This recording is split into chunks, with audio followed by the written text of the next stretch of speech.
Little delayed response there. Little delayed response there. Hello! Hello! We're all there's too many people here, it says on our screen. There we go. Comics is in the back. Right stop. Going well.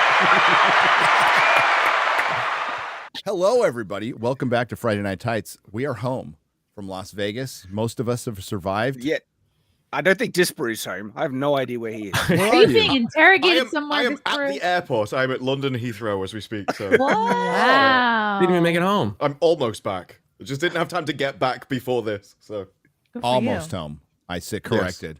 It was a fantastic meetup, and we'll talk about it in just a moment. Well, Just be honest. You had drugs in your butt, and they pulled you over. Well, he did this is the best prison cell I've ever been in. Put it that way. and it being in London, just make sure you don't get raped, okay? You know, it's dangerous. That's why it's so nice in here. That's They're going like, to be a common I'm not theme going to lower for this myself. episode. Yeah. Also, the slogan for when you go to a rap concert. So it's pretty interesting. So, Interesting about that. Yeah. you know, so Well, if you're straight, you have nothing to worry about from the rappers. Or if you're one of Shannon Sharp's girlfriends. He'll choke you in public. Yeah. Big black man choked a little white girl.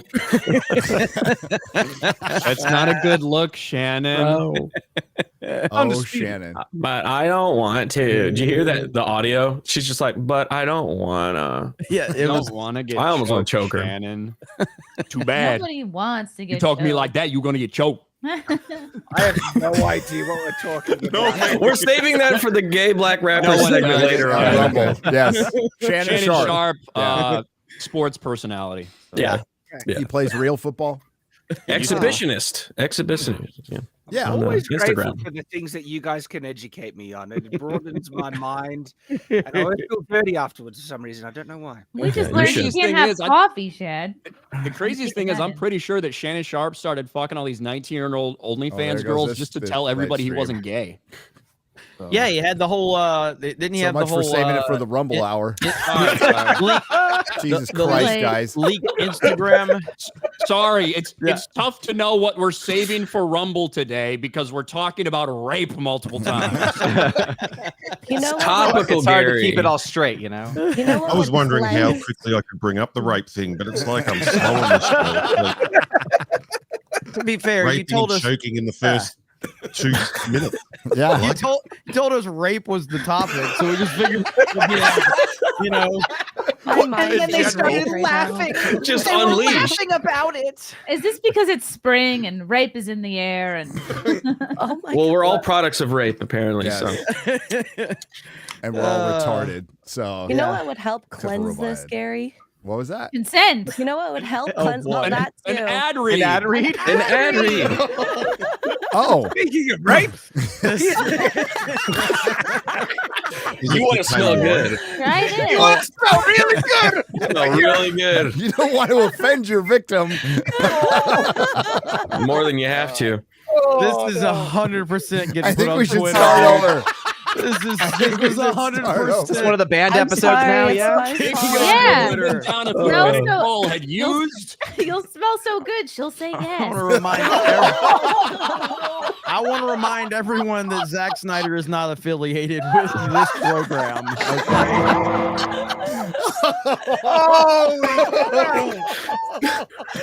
Special victims unit. My God. Oh man. One order We just SVU, speed run that. rated TV-14, by the way. It has been for 20 years. New dime. Beard oil. It won't offend anybody. Not now. Not now. They're gonna really New love dime. this. It's called Texas tea. That's right. I lather my beard, and if you want, you can lather other places. Makes them silky smooth. There's a beard comb there. They also have a soap. A soap. What is it made of? London Fog Banana oil. goat milk soap, Earl Grey tea, vanilla, and oh my God, I can't. Botana oil. Botanical oils. Botana oil. It was Botana oil. it was ethically sourced, not ethnically sourced. Ethical. Uh-huh. Soap. Here you go. Soap. It's soap. It's good stuff. It's good stuff. Man. It I smells use good. it. Many people use it.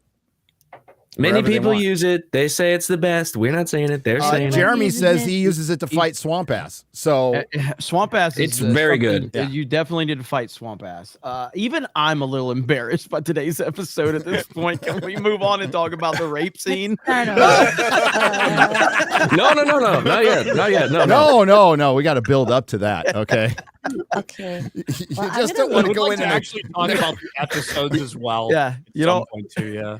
Yeah, you don't want to preheat the oven before you talk about the rape. Is that what Yeah, you're you saying? can't just go right in you there. can't go right in there. Yeah, you gotta little whining and I usually dying. feel when I After a go on a massage show. first. Can't be a surprise. I usually feel when I go on a show, I bring the level down, but not on this show. No, I reckon not I'm right at today. the right level on this show. Dude, That's right. By the way, long overdue return of Robot Head. What's up? Thank you for the long time. But of course, for the rape episodes, you'd want to have me on.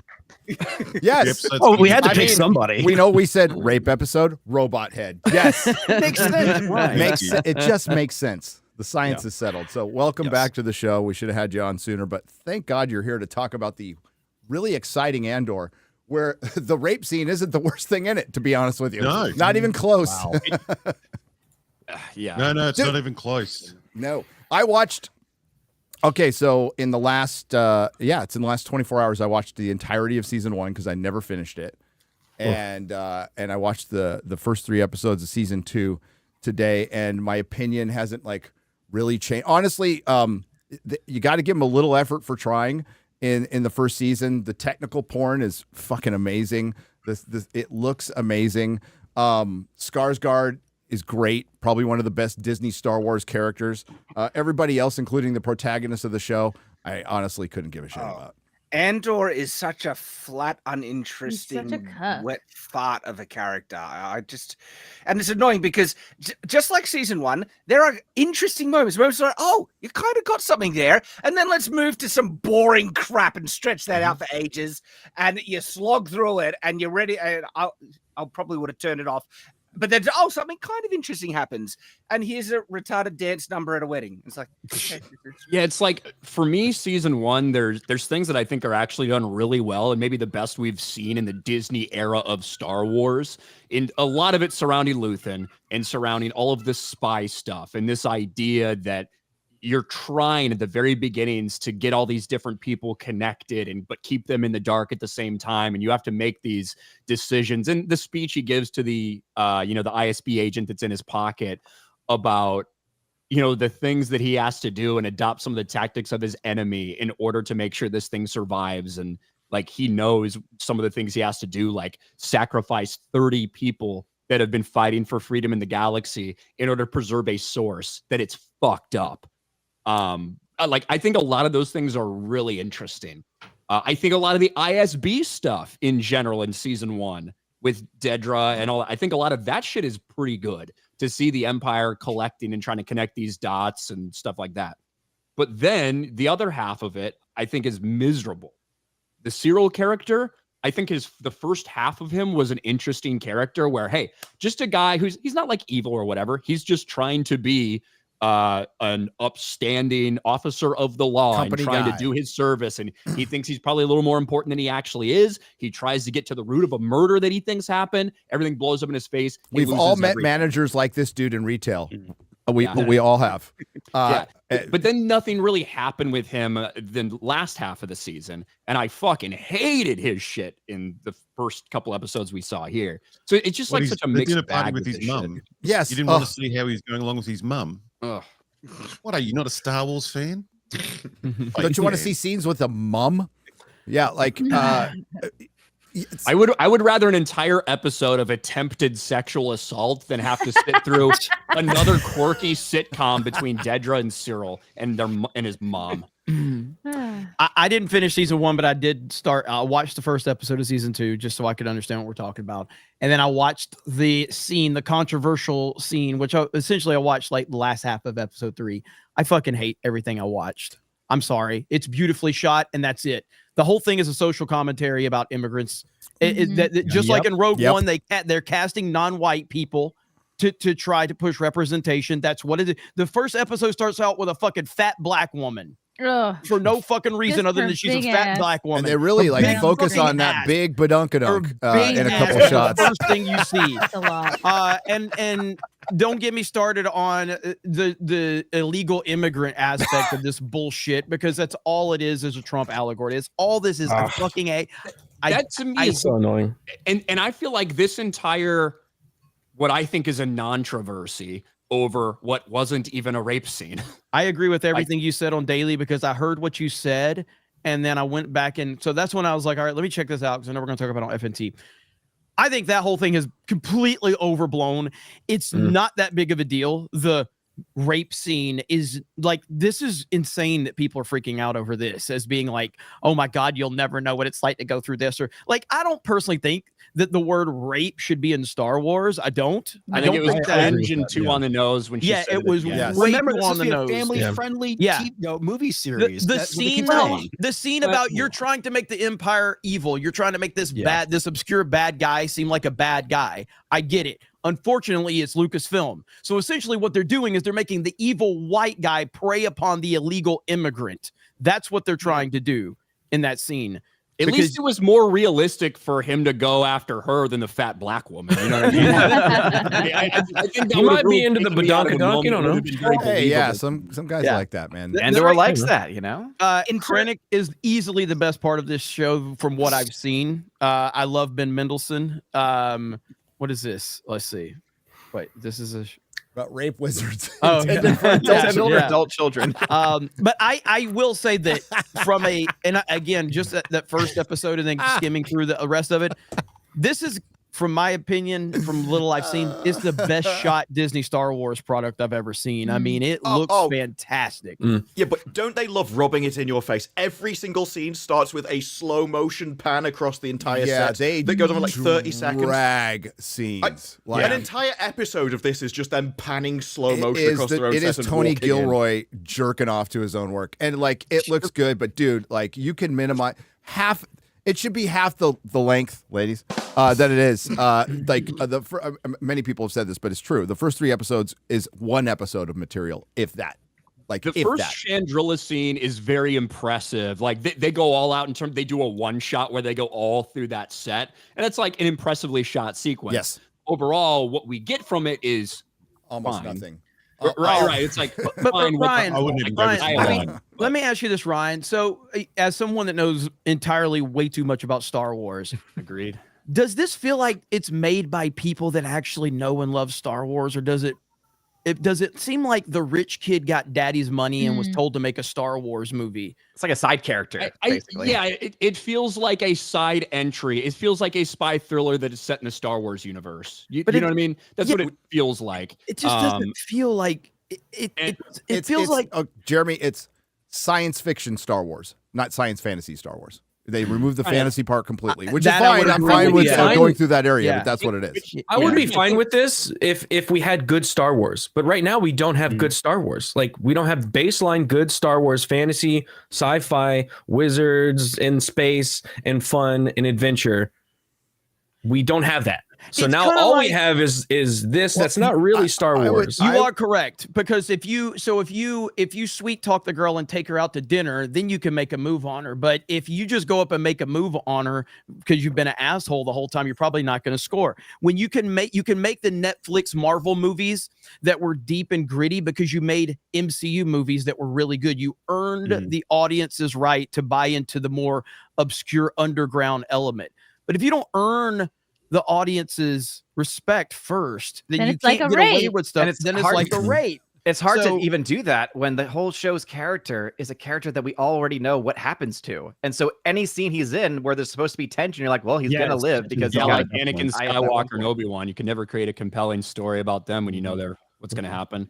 I think you can. The Well, problem what's is worse is his Andor personality, itself though. is a bland character, right? His personality is worse than with that. We know what happens to him. Like you could easily know what happens in the end if he had personality and more than one facial expression. That would definitely go down well. Yeah. And like to more like directly, I guess, answer Jeremy's like initial question. I think that there's room, especially now that we've got fucking a million goddamn series and shit. I think it's okay to make a stupid animated Star Wars show that's just meant for little kids. And I don't just mean Clone Wars. I'm talking about like Young Jedi Adventures or whatever. I also think it's okay to make one that has a little bit more kind of serious tone that's intended for a little bit older audience. I think that's perfectly fine. And I think in principle, an idea like this, where you're getting away from the Force, you're getting away from Jedi, and you're just talking about kind of normal everyday people and how an empire builds and crushes people and how the rebellion forms and how it sparks. I actually think I like the ideas that are presented at Andor much more than I like the execution of some of those ideas. And I think it'd be awesome. The problem is, like you guys said, they've been failing with giving general normie fans something that they like and something to consume. So when something like this comes along, they're less likely to give it a chance anyway. But also, if you know that, they understand that. That's who they're marketing it to. This is not a show that's marketed towards kids. This is a show that's marketed towards older Star Wars fans, older people in general. You can't spend $300+ million on a series where you already are having a little bit more niche audience. And sure, does it look great? It looks beautiful. But it's not worth the money that you're spending on it. Yeah, and jumping on and $600 million for both seasons, by the way, over 600 jumping million. on what Ryan said about liking the ideas versus the execution. I think what the best example of this is the whole wedding thing. Everything about the wedding thing, where after it, we understand what they were trying to do. The banker guy is bad investments, is ready to pull out, and he even kind of subtly threatens things, and that could destroy the entire rebellion. And has he done anything so bad that's worth execution? Not necessarily, but he has to be removed. Otherwise, the entire rebellion could be stuffed. That's a really interesting idea about the dark side of leading the rebellion. And then they stretch it out over 3 episodes where you have people walking up a mountain and there's nothing related to that conflict happening.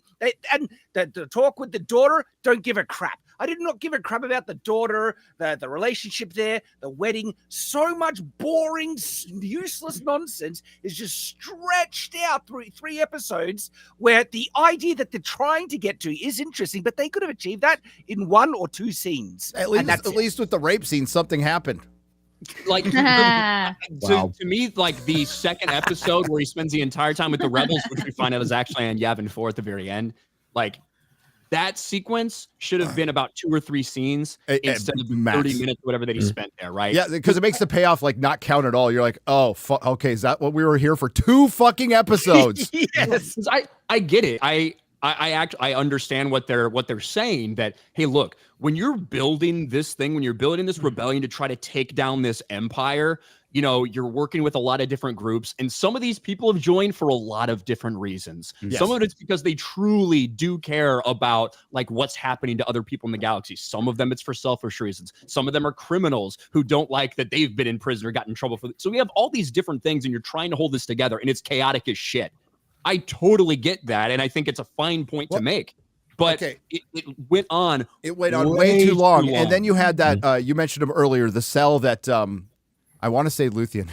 His name is Luthen, right? Skarsgård character is Luthen, who set up to die, basically. And they talk about this character. I can't remember his name. You'll remember his name. Now, they don't show him once. And they're really important to the show. And they waste so much fucking time on other people. And this terrorist, rebel cell that are fucking retards, that like you couldn't spend time with the other one that you sacrificed, which would have been at least, I don't know, introduce the main character. They showed him in a hologram. They do show it to Bix. Yeah, but that's it. So after watching the first episode, the nicest I can be is it's really fucking slow. There's good. Andy Serkis is fucking great in it. I love it. That's kind of a makeup for, I guess, what they did to him in Last Jedi, whatever. But I think a lot of us thought if no Disney Star Wars existed and they started with this and Rogue One, this is kind of what we thought the direction. That would have been the right direction to go. If you want to start adding and building to the world of Star Wars and showing us stuff we haven't seen before, and maybe taking a little more of, I don't want to say an adult tone, just take a mature tone in storytelling. Like a kid can watch this. A kid can still watch this fucking show, by the way. They will be bored. When they specifically like make Star Wars for different segments, like you're fucking up. You need to like make one good Star Wars first, and a good basis of it would have been like, hey, let's expand on this universe and take a little more serious tone. That's what everybody was expecting back in the day, and they just made poor imitations of Star Wars, and they don't know. Like Robert Meyer Burnett asked this question: what the fuck is Star Wars? What's it about? Like nobody knows what this fucking show is about. It's about itself. That's the answer. It's just about itself. It's self-referential. Even Andor. Fucking, they mentioned Jakku. Like, soon as they mention something from the Disney trilogy, I'm fucking out. Like, get out of here. Jakku. Andor is a show at its core, to me, from what I've seen, is that it's about how the Empire builds in strength and how they operate and they're really bad that they do to people, and how rebellion ignites, and how different people have to go through different things or have something lost or have something broken in order for them to decide it's time for me to take a stand too. That's the story that they're telling here. And like I said, I think some of it's done very well in principle, especially a lot of the spy shit. I think some of it is extremely bad. It's easily the best thing they've done, like technically. It's a low bar. It's a fucking low bar, though. I mean, that's the same thing about like the first couple episodes or few episodes of Daredevil Born Again, which people vehemently disagree with me. And it's still better than fucking Agatha and Acolyte and fucking everything they've done on D+. But that's not saying much. That's saying you're the smartest retard, basically, at this point. Talking about that rape scene, right? In terms of how child friendly it is, well, I wouldn't. Don't have your kids watch. I'm interested. Let's hear this. Let's hear him out. Let him cook. I wouldn't call it a rape scene. Compared to other child-friendly rape scenes. I wouldn't call it a rape scene. No, but what it reminded me of, more rape. like one of my favorite childhood movies was Robin Hood, Prince of Thieves, and that at the end, right? True, it did have the that. Sheriff of Nottingham tried to rape, Maid Marian, and he actually pins her down and tries to push her legs apart and everything. As a kid, I didn't know what that was. I thought, he's just trying to wrestle her. I had no idea what he was doing. He's wrestling in a sense. I knew it. But that was more. No, like I never thought of it as a rape scene. As a you're kid, right. For and I one, wouldn't. To interject real quick, there's some similarities with Rebel Moon with this show. There's grain and there's rape. Shot for shot remake, I would say. Wow. Because remember, a character almost gets raped in because you all remember Rebel Moon, right? A character almost gets raped in Rebel Moon The robot on the planet of the grain. Yes. They're practically the How same angry thing. do you think Zack Snyder is at the moment? He must be just furious watching this. Like, man, if he's, I wouldn't be surprised if he's talking to his lawyers at the moment. It's like, why didn't anyone talk about my rape scene? Yeah. We have a rip-off of a Star Wars rip-off. That I find hilarious. Where I think they fell apart was when she's, after she kills the guy, and then she goes, "He tried to rape me." That's where it's like they push it too far. So on the nose. It got preachy at that point. Yeah. And to me, that's how it felt. It was like, okay, Are they gonna make it some? They should have made it some Star Wars word, like he tried to Bobu me or something. I don't think she needed to say it at all. Tried to put a spanner in me. I'm just kidding. I agree. No, I agree. don't think she needed to say it at all. Would have been She could have softer. just said, "He attacked me. I He defended attacked me." myself." She tried to get me. He tried to get me in Napudu. I don't think she needed to say anything. However, I say this because I'm like, I don't think she needed to explicitly say the word rape for people to understand what happened. However, then I've listened to other conversations about people discussing these episodes, and I've heard people think that farmer actually sold out Brasso when he says, "Oh, I can't believe you so much," which clearly, if you paid attention to watch it, that's not what happened. That's not what happened. He said that to save that guy. I've also seen people not even understand that what Cinta and Vel's relationship is at the very end, and are like, what, are they just going to let this guy fucking live after they think he's going to sell it out, like talking about Mon Mothma's friend? And I'm like, no, quite obviously he's about to fucking die in there. He's about to get killed. I say that I don't think that they need to explicitly spell things out, but then I hear conversations and I'm like, you know what? Maybe they fucking do need to write it down for people, Ryan, so they understand. That is 100% be fair. correct. Yes. Sorry. Go on, Robot Head. No, I was just going to say the thing you learn about being on YouTube is how literal a lot of the audience is, and unless it's spelled out, they have no fucking idea what's going on. So, We're talking I think Disney that's Star Wars right. fans. Yes, you need to like spell and crayon with big letters, Closed captions, Big colorful letters. colorful letters. Like you have closed captions for the deaf, so they can hear what's going on screen, this would be for the retards. Everything is just all the subtext is just written at the bottom of every scene. Close. And the thing is, That's the you know, fandom. But to be fair, that's the fandom they have left. So I mean, you know, It's what they cultivated. I'm thinking about it, Look at the discussion we're having about a fucking Star Wars show right now. I know. That's what I was saying. That's What is Disney Star has Wars? done. What This is what Star Disney Wars, has done to Jeremy? Star Wars, it's fucking trash. It's a social justice propaganda machine. That's what it is. The only news we get out of Star Wars now is an actor calling fucking fans racist or rape scenes in the show. I guess that's what Star Wars is now. Star Wars is Yay! a propaganda machine. Nobody That's what it cares is. anymore. Oh. It should be called Star Rape Backdoor. Yeah. Oh no! But I do like that's like the frustrating thing. Penetrates The Force Awakens. The Force penetrates you.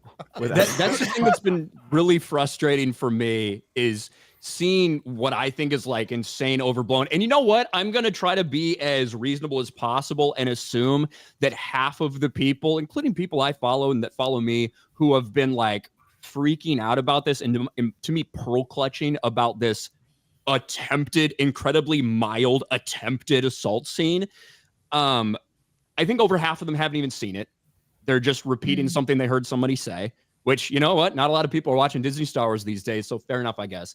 But I do just think it's wild to see some of the, quite frankly, insane takes about this sequence when we've seen a lot of terrible shit in Star Wars before, including allusions to sexual assault. And you know me, Disney releasing the articles on the day of their first episode comes out. So they've got all this goodwill for Andor. Even the people who haven't watched it have heard, oh, this show is meant to be pretty good. It's a bit slow.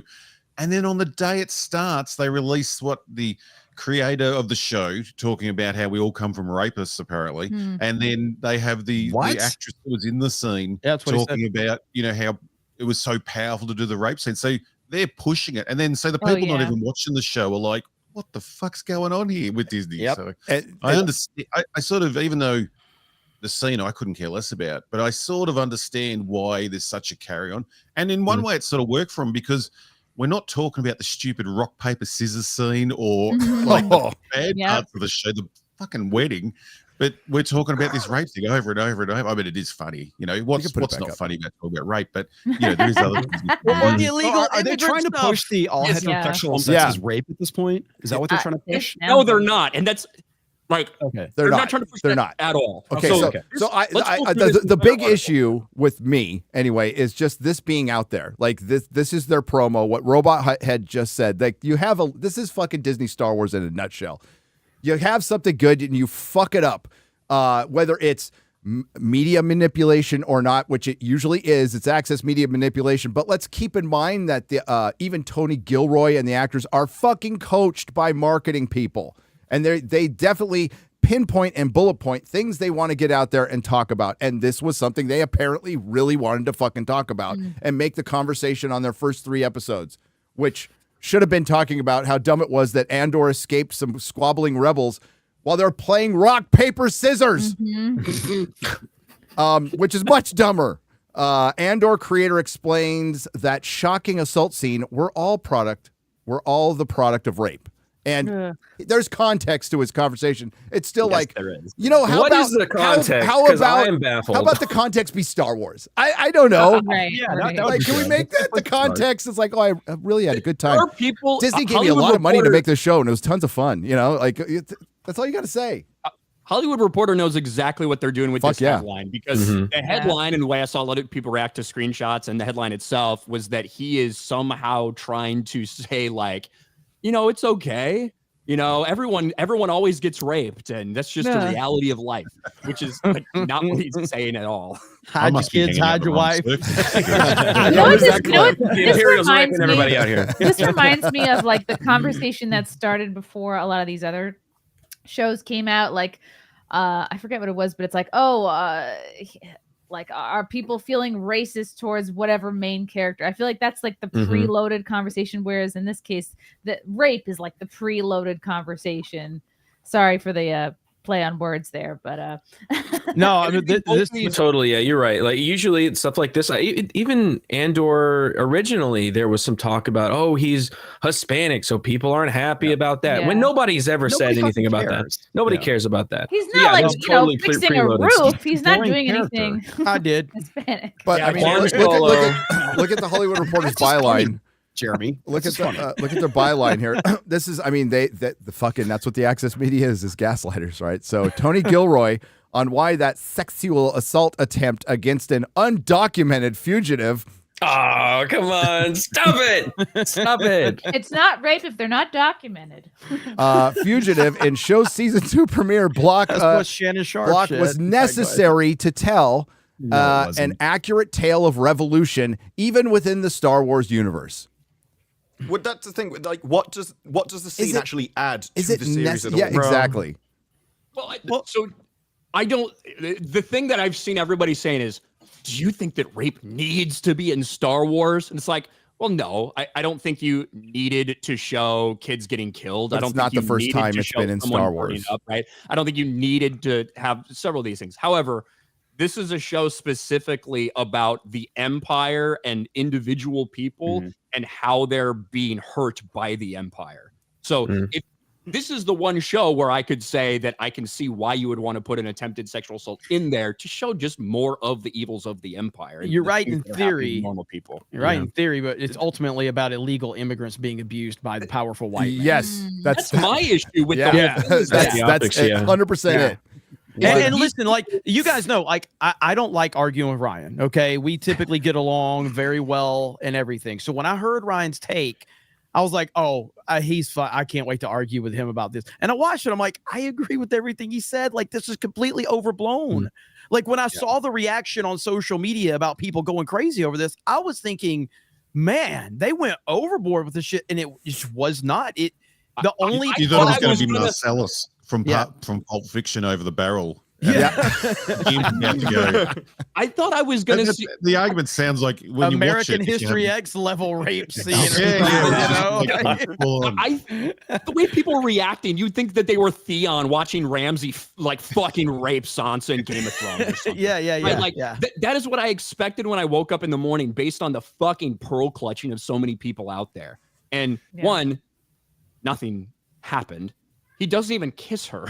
Right? He grabs her hand. She backs away. He like presses himself close to her. She hits him. Fight scene ensues. That's it. That's like hits him in the head with a wrench. The same. I was expecting something really like, oh, is Disney going a bit graphic in this? I was worried. I was like, all right, make sure the kids aren't near the TV. And then that happens. Like, this is more tame than what the Sheriff of Nottingham did in Robin Hood, Prince of Thieves. It's not even. But my issue is that you don't actually learn anything from it. You don't actually learn what the Empire's attitude is from the scene, because she says to the guy outside that it happened, but you never see his reaction or really what he thought of it or whether he'd be okay with it or not, because he starts getting shot at and has to defend himself.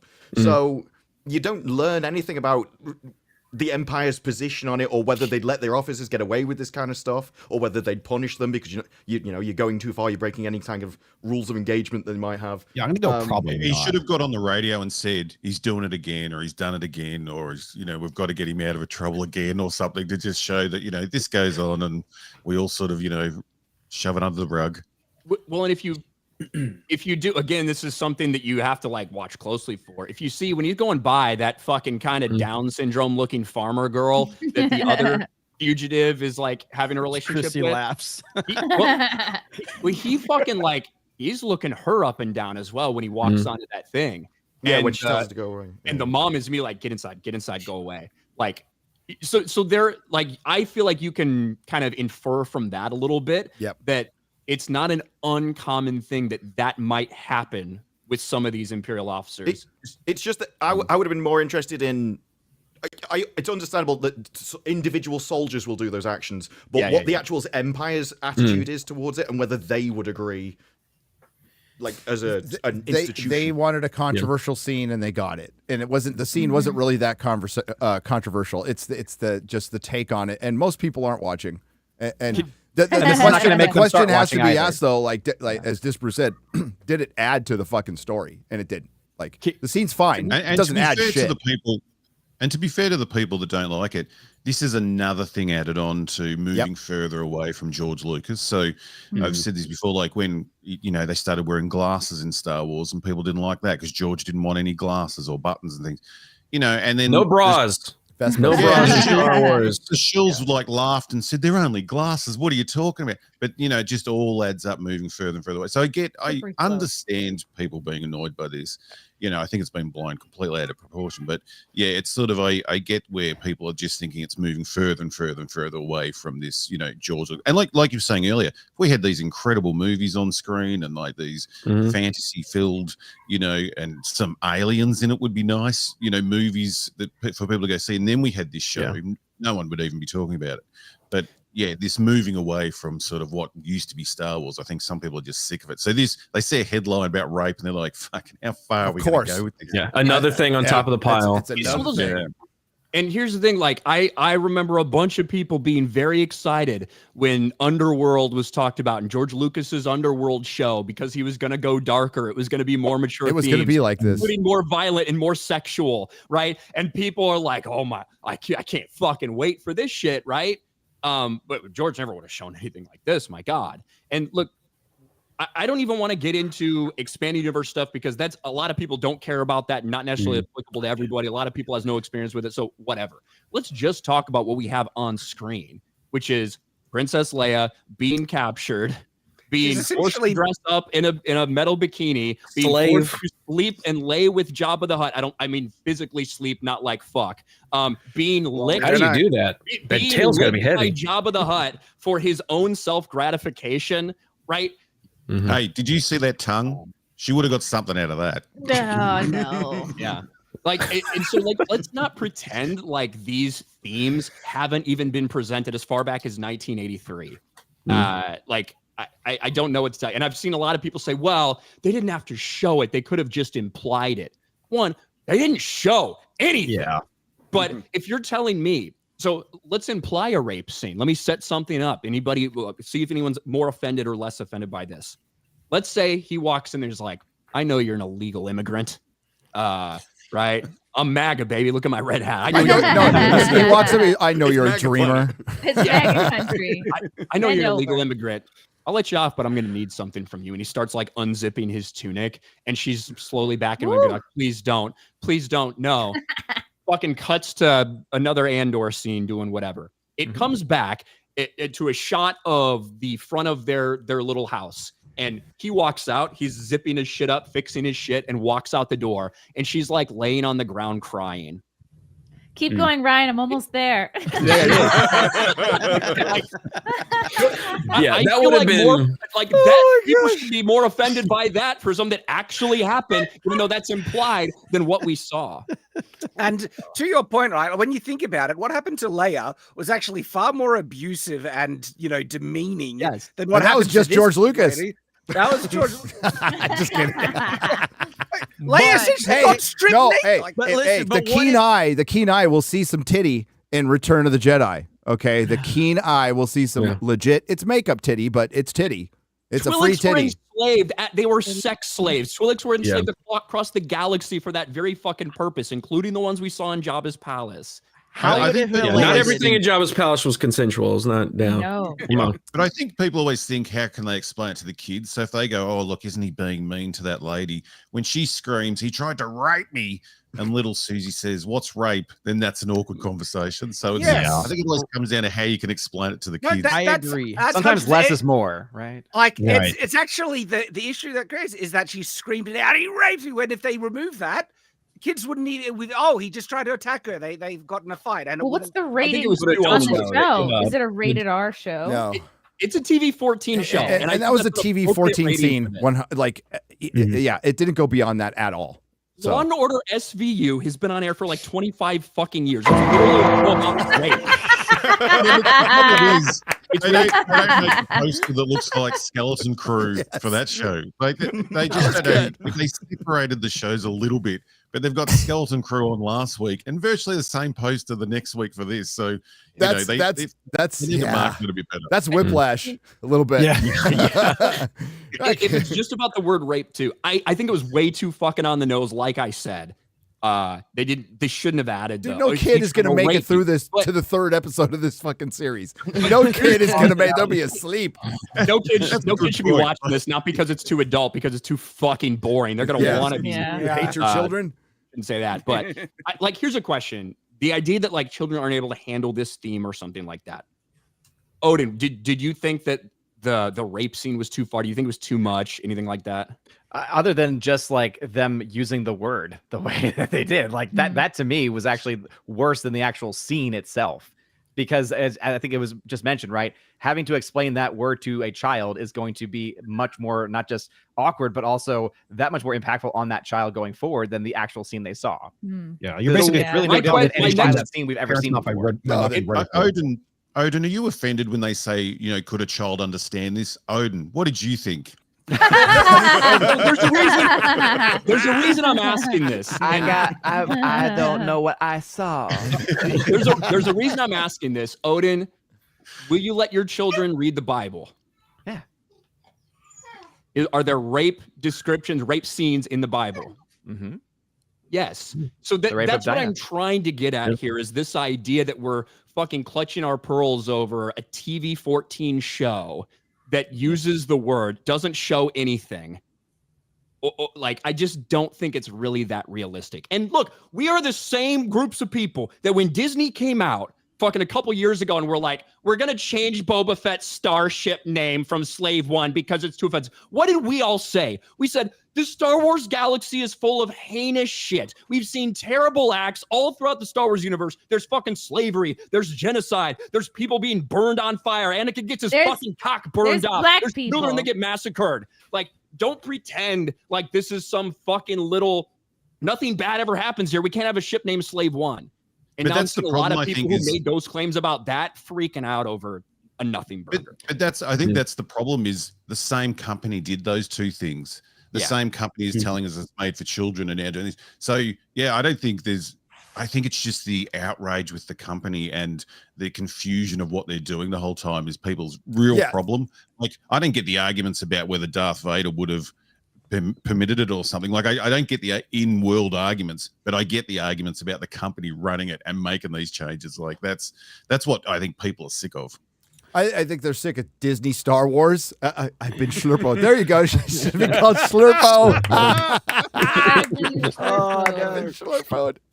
Oh no, they've relabeled Slurpo. No, that's the identity crisis of Star Wars. It is all over the place, and they're inconsistent as hell. And the thing is, you can't make something like Andor would have been received better. It would have done better if it was released first. I think a lot of the shit has affected it. It hasn't changed what I think about the series. We'll definitely the first 3 episodes. It's fucking boring. It spends far too much time leading up to stuff that they quickly wrap up. The buildup is much more interesting than the actual resolution. That's the problem with this show. But the identity crisis of fucking Disney Star Wars is to blame here. You can't blame fucking fans. If fans are gonna roll when they see the rape scene, I think most of the reaction was, I mean, it's like Twitter isn't real life. Sorry to report to you that. I think most people just rolled their fucking eyes and went, yeah, probably.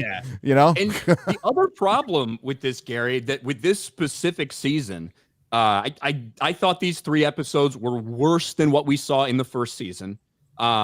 Especially because the way they're releasing these, every 3 episodes they release a week, there's going to be a time jump in between. So anything interesting we could have garnered from the events of what we saw throughout these 3 episodes, it's going to be a year after. So they're going to talk about it. Yeah. We're not going to get to see Mon Mothma's reaction to her friend being killed and murdered by Luthen because of this. We're going to see her reaction a year after, but not in the aftermath. We're not going to see Bix and that's Cassian. If they kill him.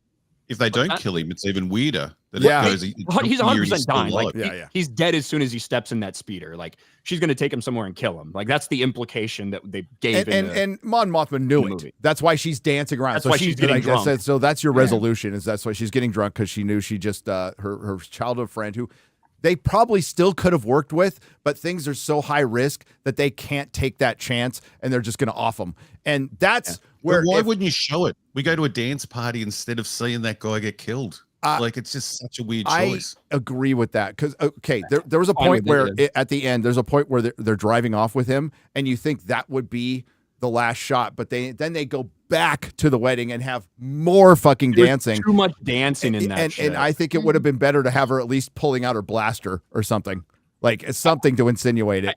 I think that that's what the imperial leader did. Look, to me, her stepping there and her being the driver is the implication that she's killing him. And I get don't it. need any more but than with the time jump, you don't get like other people's reactions to it. Like we already know Mon Mothma, but like that's a pivotal character that they've been setting up since season 1. I mean, I knew he was going to betray her because he's a white dude. Sorry, that's just like I'm like, oh, that guy's going to betray her because he's a white dude. And guess what? He betrayed her, and he's a white dude. Big shock in Disney Star Wars. No, I think seeing his reaction. I think seeing his reaction to being killed would have been very interesting. I think that would have been a great way to finish these 3 episodes. And you could wipe out most of the first 3 episodes anyway. So I think they definitely should have shown at least his reaction to realizing that's it for him. I think it would have been good. Think of it if he starts begging for his life, right? And then that can just add the conflict even more about the dark things the rebellion needs to do. And he could be making all these promises. Oh, no, I'll come back and help you. And then they disintegrate him. So that's the thing, because this guy, just to put it in perspective, because I know a lot of people haven't watched the show, understand. So, and we don't blame you for not watching it, by the way. Childhood friend who she went to him because she realized she was in trouble in the first season. She had been siphoning funds out of her bank account, out of her family bank account, to give to Luthen to help fund a lot of his actions. And because of some of the lockdowns and inspections from Imperial security, she realized that she was kind of fucked because there was a misbalance she couldn't account for. And that's one of the dumb things about the first season. It was all over a couple 100,000 credits, which to me was 400,000. Yeah, and it was like the Empire was going Trudeau on the bank accounts, basically. Yes. Nice. And so she turns to her friend for help and kind of reveals to him that she's been funding things for this cause. They both share the same political opinions in terms of being against the Empire. She brings him in. He helps her cover this all up. Also introduces her to the father of the son that Mon Mothma's daughter just married, which basically she sold her child into this in order, like agreed to this wedding to get help from this guy so that she wouldn't get discovered, right? There's a lot of layers to it. Yep. And that guy that helped her out, that convinced her, that's been her childhood friend and everything, he's lost a fuck ton of money. He got completely overlooked, and they just took him for granted, basically. Yes, and now he is a little bit kind of miffed about this entire thing. And because they're worried he might say something, Luthen makes the decision, we can't risk this. We're going to fucking kill. So this guy that helped us, we're going to kill him. Oh, so that was a really good... That was a really good line, just quickly. That was a really good line between them when he was describing what he's about to do, and she goes, "I don't know what you're talking about." He went, "Lucky you." Yeah, it must be nice for you to not feel that. Yeah. No, there's like awesome line. He has Skarsgård has like the best moments, and I'm not kidding. He is the best Disney Star Wars original character they've created. It's fucking great. Here's the point of contention that I think some Star Wars fans are going to have, who maybe just are the movie fans or stuff. This makes the rebellion look fucking ugly. It just does. The rebellion does some heinous fucking shit to get to Luke Skywalker. And you know what? They've done this in stories before. They kind of retconned Bucky with Captain America. Like Captain America would let people live, and he'd take off, and then Bucky would go in and kill him. Like there's that was all put in the comics, and that's kind of what we're doing here, right? So Luthen is like he says, I'm using the tools of my enemy, but he's basically becoming his enemy, and that's another part of Revolutions that they don't really talk about. Is a lot of you start adapting the tools and the actions of your enemy, and you just fucking become them. And that's what. So right now the rebellion is just it's factions. We just dealt with one in the first 2 episodes that was just the retard faction. Basically, they got it was the retards, and they all fucking killed each other. By the way, after they played rock paper scissors. But I think the contention is like, did we need to know? People won't think that you're actually telling the story that haven't watched this. When you say rock, paper, scissors, they're going to think, oh, that must have been something interesting. They're not going to think, no, it's literally rock, paper, scissors. It's like their version. It's Star Wars rock, paper, scissors. They're like, they're going, That's it. I'm not kidding. But the point I was last each other for 2 days. The point I was getting. The The point I was getting to was the great John Milius said to both Spielberg and George Lucas back in the day when they all hung out together and they used to throw ideas off each other, and that's why the original trilogy is as great as it is, because like George Lucas was spending his time with Francis Ford Coppola in his prime, Spielberg in his prime, Coppola in his coked up prime, but prime, and John Milius, who wrote and directed Conan and did the monologue scene in Jaws. He always preached less is more. Less is more. We don't need to know everything. Star Wars is science fantasy, right? And it's expanded way beyond even what George could dream of it as, and other authors have taken it and done some good stuff, and some really good stuff in the EU, some great stuff in the Dark Horse comics that I really like. But not for 1 second, don't you think that George, if he was still around making this stuff, would contradict every piece of canon in a book or in a comic book for his movie, because the movie was the main fucking canon. And the same goes for Star Trek, same goes for Doctor Who. You could have all these fucking novels, but until the main creator comes in, and it's George, it's not just some other author, it's fucking George. And he has the right to do that. George Lucas has changed his own mind and changed his own movies 100 times. multiple times. 100 times. Yes. Known for that. 1,000 generations turned into 1,000 years. Yeah. But it's interesting too that George made Star Wars because he was getting sick of how dark cinema was getting in the 70s and all these gritty things, and he wanted something that pushed positivity in that.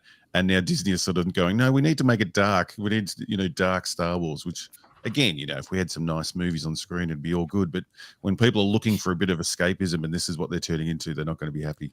Yeah, it's what Jeremy said earlier. It's like Andor would certainly work if you had good Star Wars out there. It would.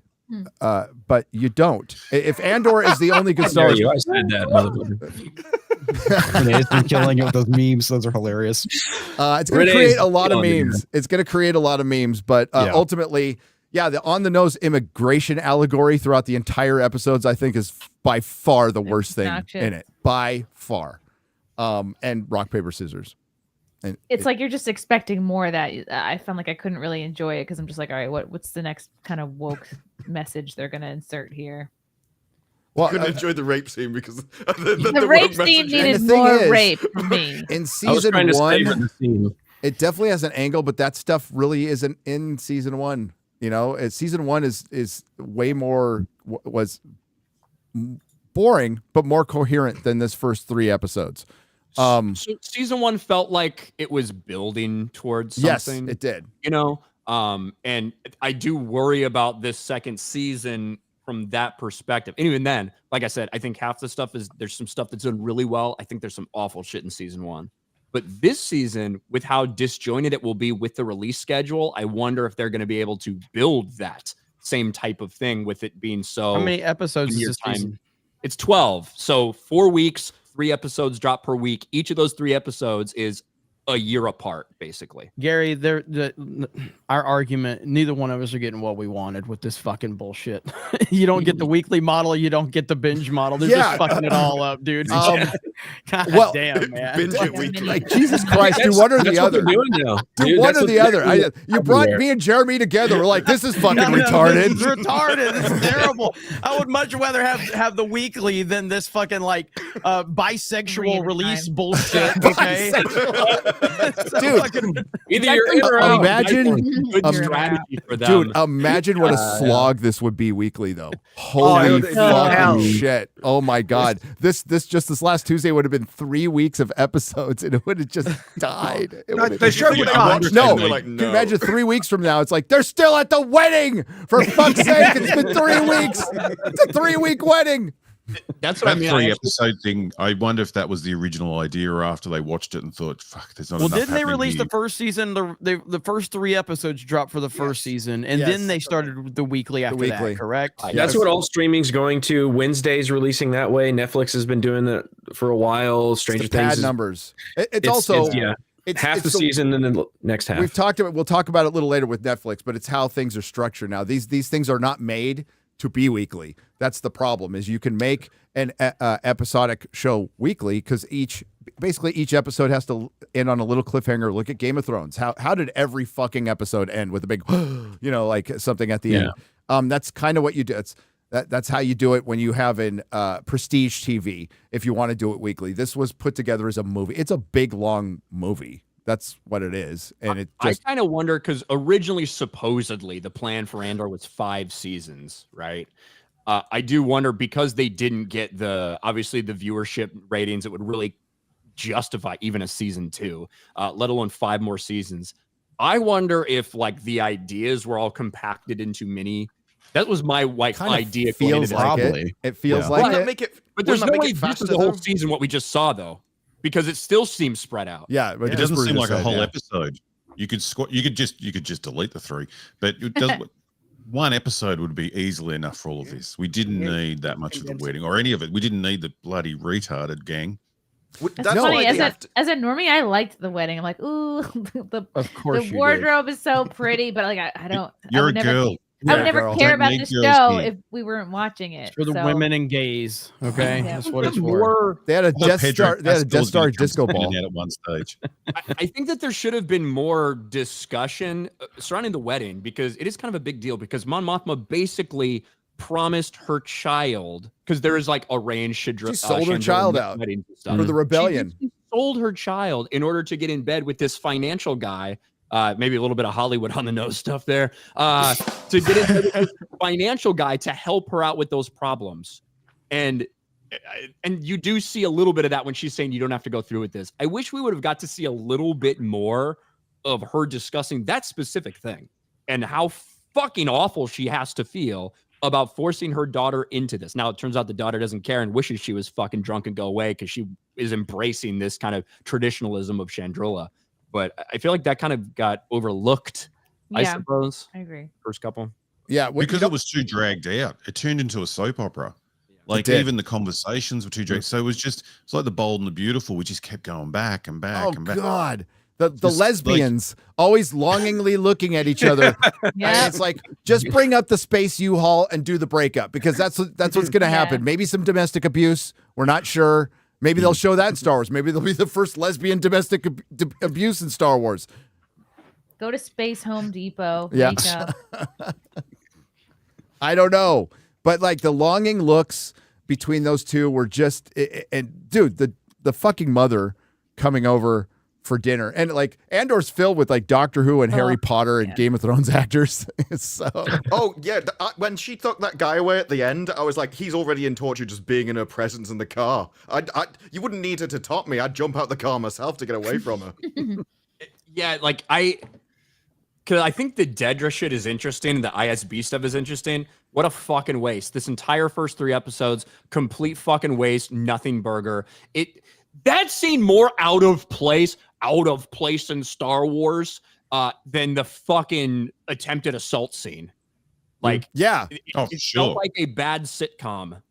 And the laugh track wasn't there. No. And that wouldn't have helped. Mrs. Fig.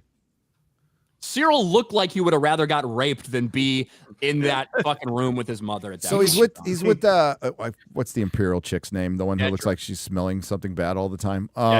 Yeah. So they have a little talk, and then he goes and lays on his bed.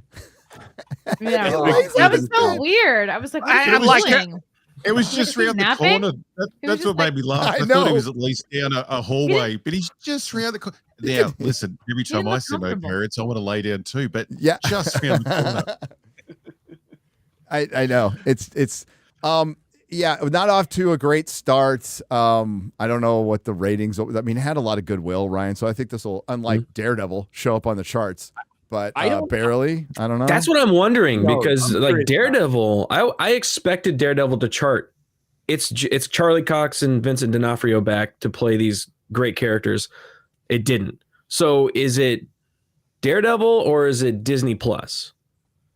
I think it might be Disney Plus. I think it's a combination of both. Yeah. And I think Disney Plus does have a problem, and even you could argue putting shows like this out, right, which are themed for an older audience. I think it's kind of just obvious at this point that the vast majority of people that have Disney Plus are just people that put on fucking Bluey for their kids. Just being real.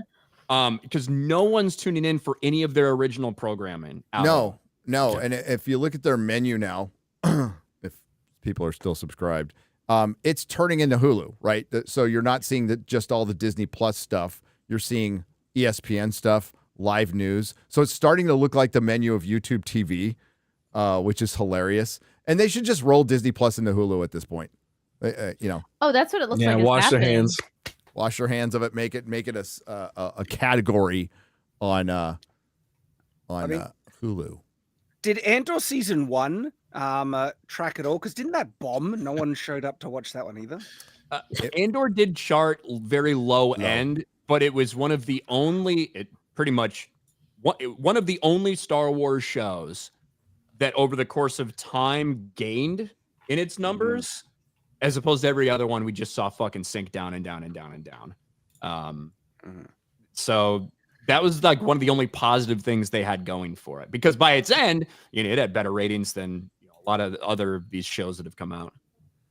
Because I think at one stage it was around the Acolyte numbers, wasn't it? But the fact that it grew gave them some positivity. Yeah, like the debut of Acolyte, I think was, in terms of like if you look at minutes watched, whatever, I think was slightly higher on average than Andor, but that fucking fell like a rock, and Andor continued to stabilize and actually climb at the end, as opposed to Acolyte, as opposed to Ahsoka, because by its finale episode, Andor had more watch time that week for its finale than Ahsoka did for it. So that's what Star Wars is now.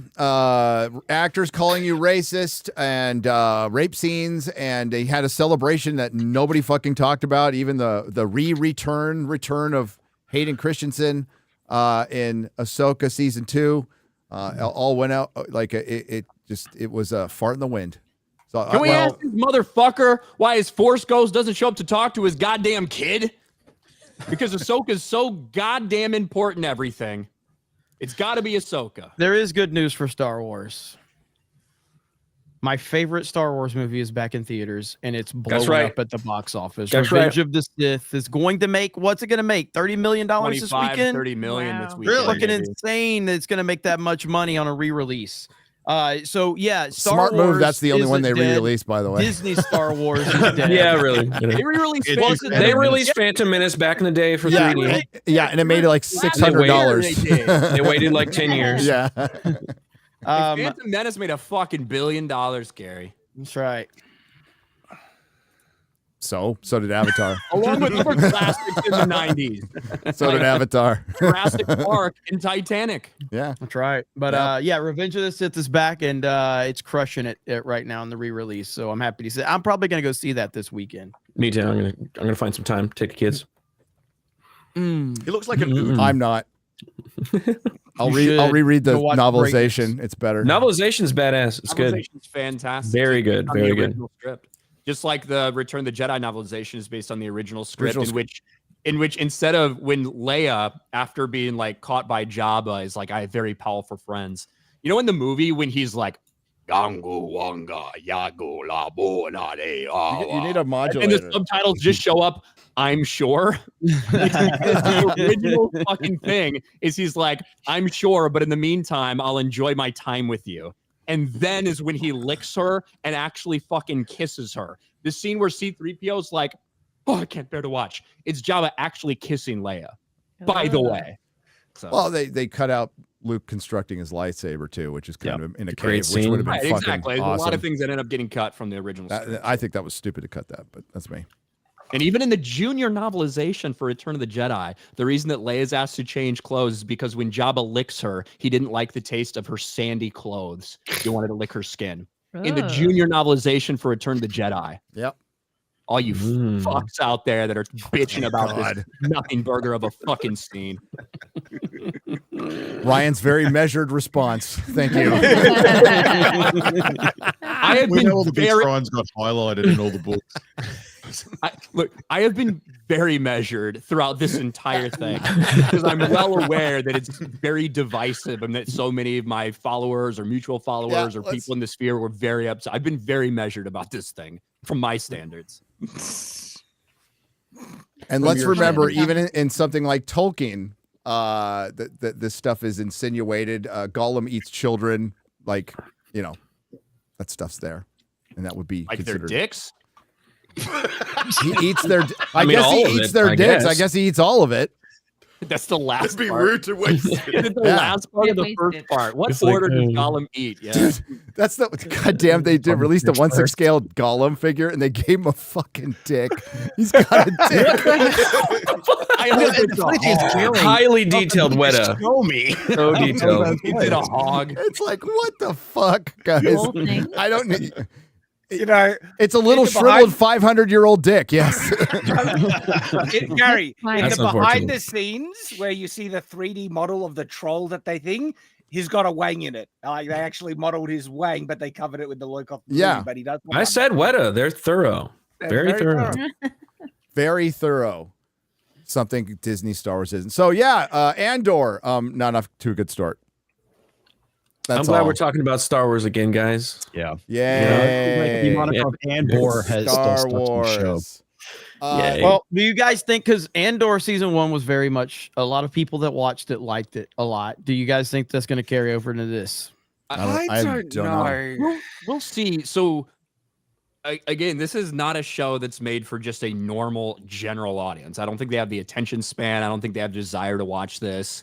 The first season was slow and boring at times for some people to watch. The second season's worse than the first one so far from what we've seen from 3 episodes. Hard like- to jump into if you The haven't thing watched is- the first season Yeah. because it's slow and boring, and you don't know who anyone is. And you know that's all true. It is slow and boring, and to almost unforgivable extent at some points. Yet there are those moments that are good. There's nuggets of good stuff in it, and that's what seemed to have carried the first season. And so I wonder if that might still have an effect in the second. Because hey, it also looks really good. One of the things like that wheat planet. I actually loved the concept behind the wheat planet, where you got to see how the Empire grows some of its food, and They the retarded way that fucking- Rebel Moon did. Yeah, they did it way better in Mm. Rebel Moon. Yeah, Slow Rebel motion. Moon, a single community with this small little dinky farms. Like, no, if you're in a galactic empire, you have a planet of wheat. Well, yeah. And they showed that. And that was like, oh, No, I they were like they were farming the farm with like 1800 stuff in Rebel Moon, and like they had So dumb. technology and giant movable silos and stuff that looked pretty cool. Yeah, Yeah, the, At the least tech this in show it you is. you can see where the money's gone in this show. Yes. Like everything looks good. Mm. Where, you know, the other shows, like you're thinking this is a bloody scam. Like they look like shit. But this looks like they've spent the money. It does, but hey, Disney loves America again. We also need, by the way, too, an important thing that needs to happen. I've heard that Bail Organa is appearing at some point in time. I do think they've recast Bail Organa, but I do think Bail Organa is appearing. He has to be a huge part of this because Bail Organa was a huge part of the Yes. fucking rebellion. Right. And I hope that when he shows up, they show that it's not just like, well, he just got in at the tail end or something. And really, Mon Mothma did all that. It's like, I hope they show that Luthen has been interacting with him as one of the webs that, in his thing for a long time. Otherwise, if they don't do that, then that's really fucked up with what they're doing with Bail Organa. And I think it's a valid criticism so far that the show hasn't shown him. The recasting, do you think, like I've heard they've said, oh, they just couldn't get Jimmy Smits, but surely he's looking too old these days to be doing it. The thing is, Jimmy Smits is almost 70. I think Benjamin Bratt, who is, I believe, playing him, is about 9 or 10 years. He's like 61 or something. So he's not that much younger. But also, so Jimmy Smits played him, what would that be, 19 years before the Battle of Yavin? That's when Revenge of the Sith takes place, right? 19 years? Yeah, about right. Am I right in that? So he played him in Revenge of the Sith, which released in 2005, which is 20 years ago. 19 BBY. This show takes place 4, 3, 2, 1 BBY. I think you can justify him playing. I don't think he's really too old. Because it's the same actress playing Mon Mothma, right? What type of shape is he in? I Yes, I haven't seen him in forever. I don't know. So I don't know. Maybe he would, because I think he's doing some new Dexter series, whatever. Maybe he was busy with that, but you'd think Jimmy Smits would be like, I'll come back. He came back for other De-age shit. me. So. Yeah. Mm-hmm. Did they do some de-aging on Ben Mendelsohn, or is it just makeup? Because he looks definitely younger in this than he does in real life. I mean, what he did Rogue One, what, 8 years ago or 9 years ago, 10 years ago? Jesus. Yeah, it's a long time. Yeah. So they'd have to if they'd want it. And this to takes look place. This consistent. takes place a little bit before Rogue One. Ben Mendelsohn's one of the most underrated actors in Hollywood. He's Yeah, fantastic. He's good. He's He was fantastic. great in Captain cute. Marvel. Well, he's Australian. That's why. Yeah, Secret Invasion was his tour de force. Yeah, even better in Secret Invasion. I could not, and I know like it's his actual accent. I still couldn't stand that he just did the Aussie accent in Secret Invasion. But there was a lot of things I couldn't stand in that show. So I guess it's a small thing. Yeah, why? I mean, that's nothing compared to That's nothing. creating the most powerful Rest in superhero and then completely forgetting about her. Yeah, to me, the two most interesting parts of the show, a lot of others is fucking dog shit. Two most interesting parts are seeing the Imperial shit in terms of the ISB and the Imperial like intelligence and what's going on at those kind of echelons, and then also the Luthen stuff and the different spy shit that's going on. Yeah. To Andor's credit, the show's credit, they take themselves seriously and they actually make the Empire seem competent instead of these bumbling idiots just, running around and tripping up. They're making them look good. I'm on the Empire side now. I think we got it all wrong from the beginning. Yeah. They seem to be running an efficient universe. Like I'm on their side. And that's what I mean. That's why they're like some of the principles that are and the ideas that are introduced, like the Cyril character. I think it's.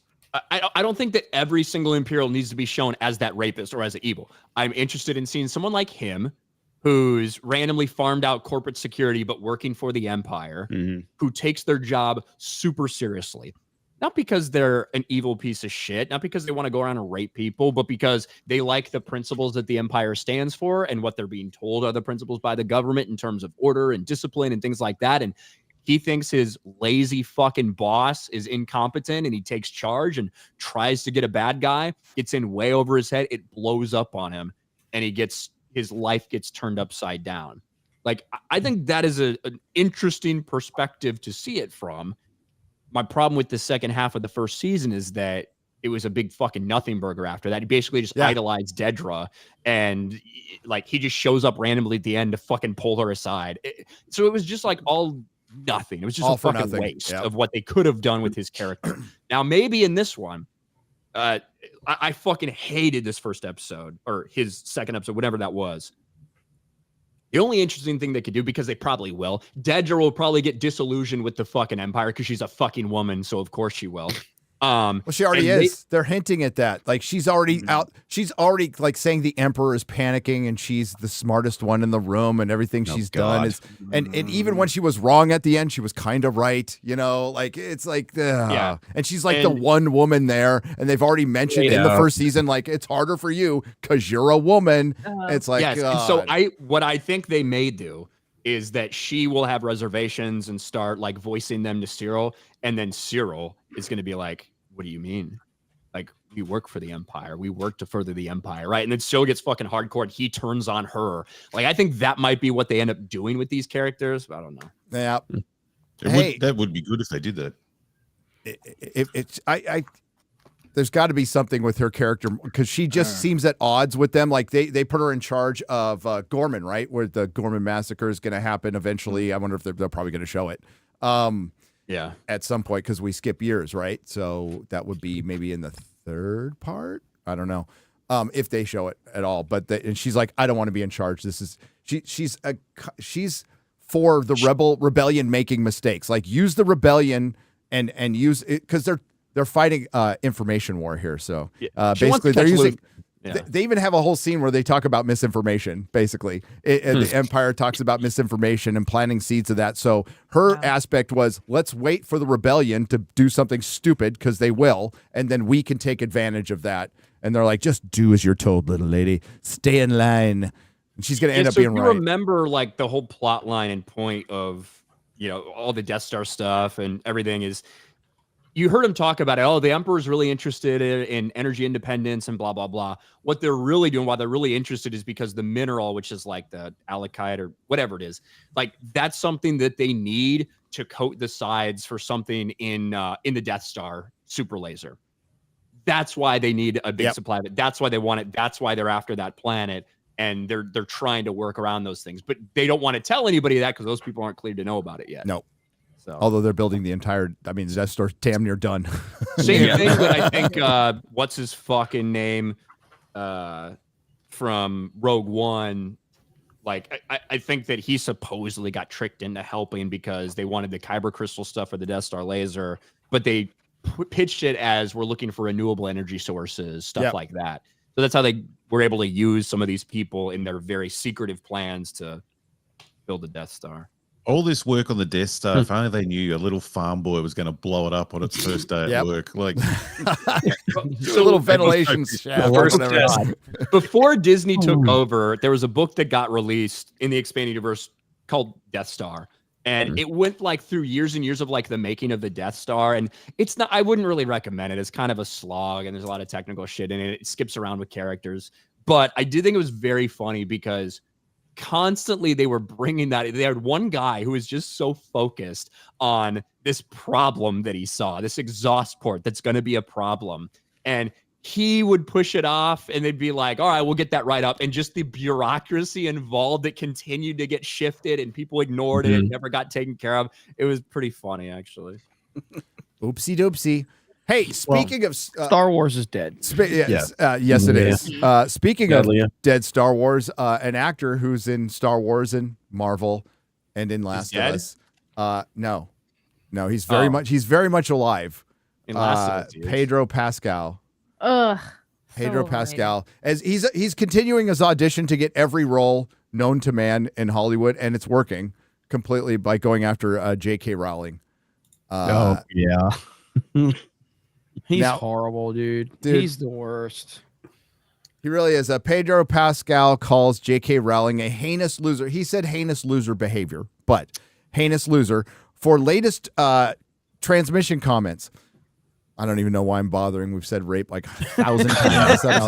Yeah, well, the big difference here is that J.K. Rowling has fuck you money. So yes, Last of Us, Fantastic Four, Mandor, and every other film known to man actor criticized the author on a post which encouraged a fan boycott of HBO's upcoming Harry Potter reboot. Wasn't he just on? Wait. Wasn't he? By the way, wasn't he just on an HBO show? And then he just got 9-ironed out of it. Yeah. Yes. So hang on. I saw a tweet talking about this, and this tweet perfectly sums up Pedro Pascal and leftist ideology.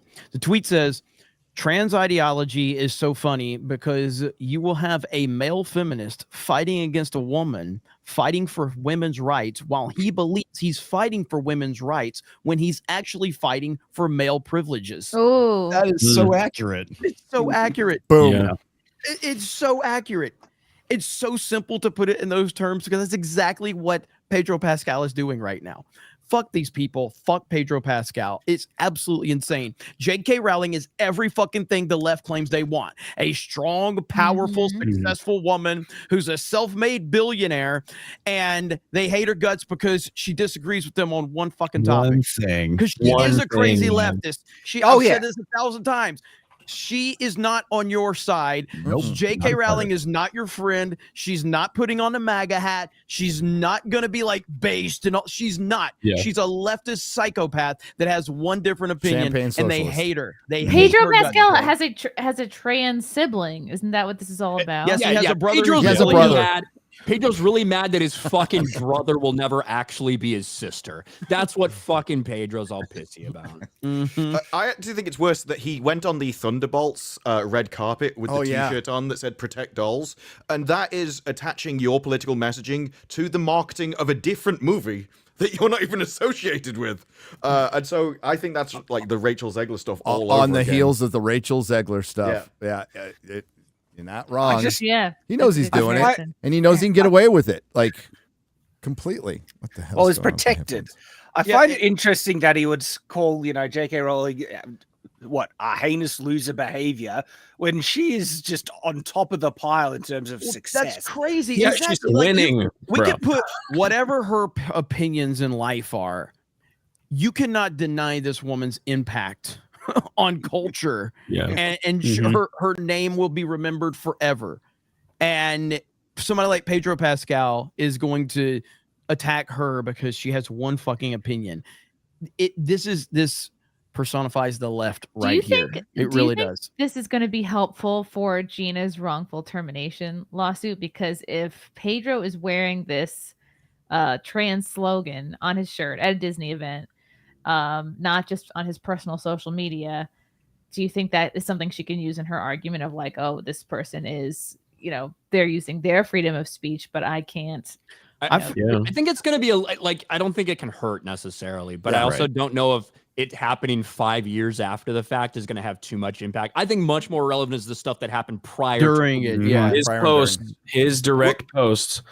He had. Though, go ahead, Disparu. Go ahead. Because Ryan, you said before that her case is essentially like sexual discrimination, male v female. Yeah. But with Rachel Zegler, they sent someone across the country to talk to her to demand she took it down.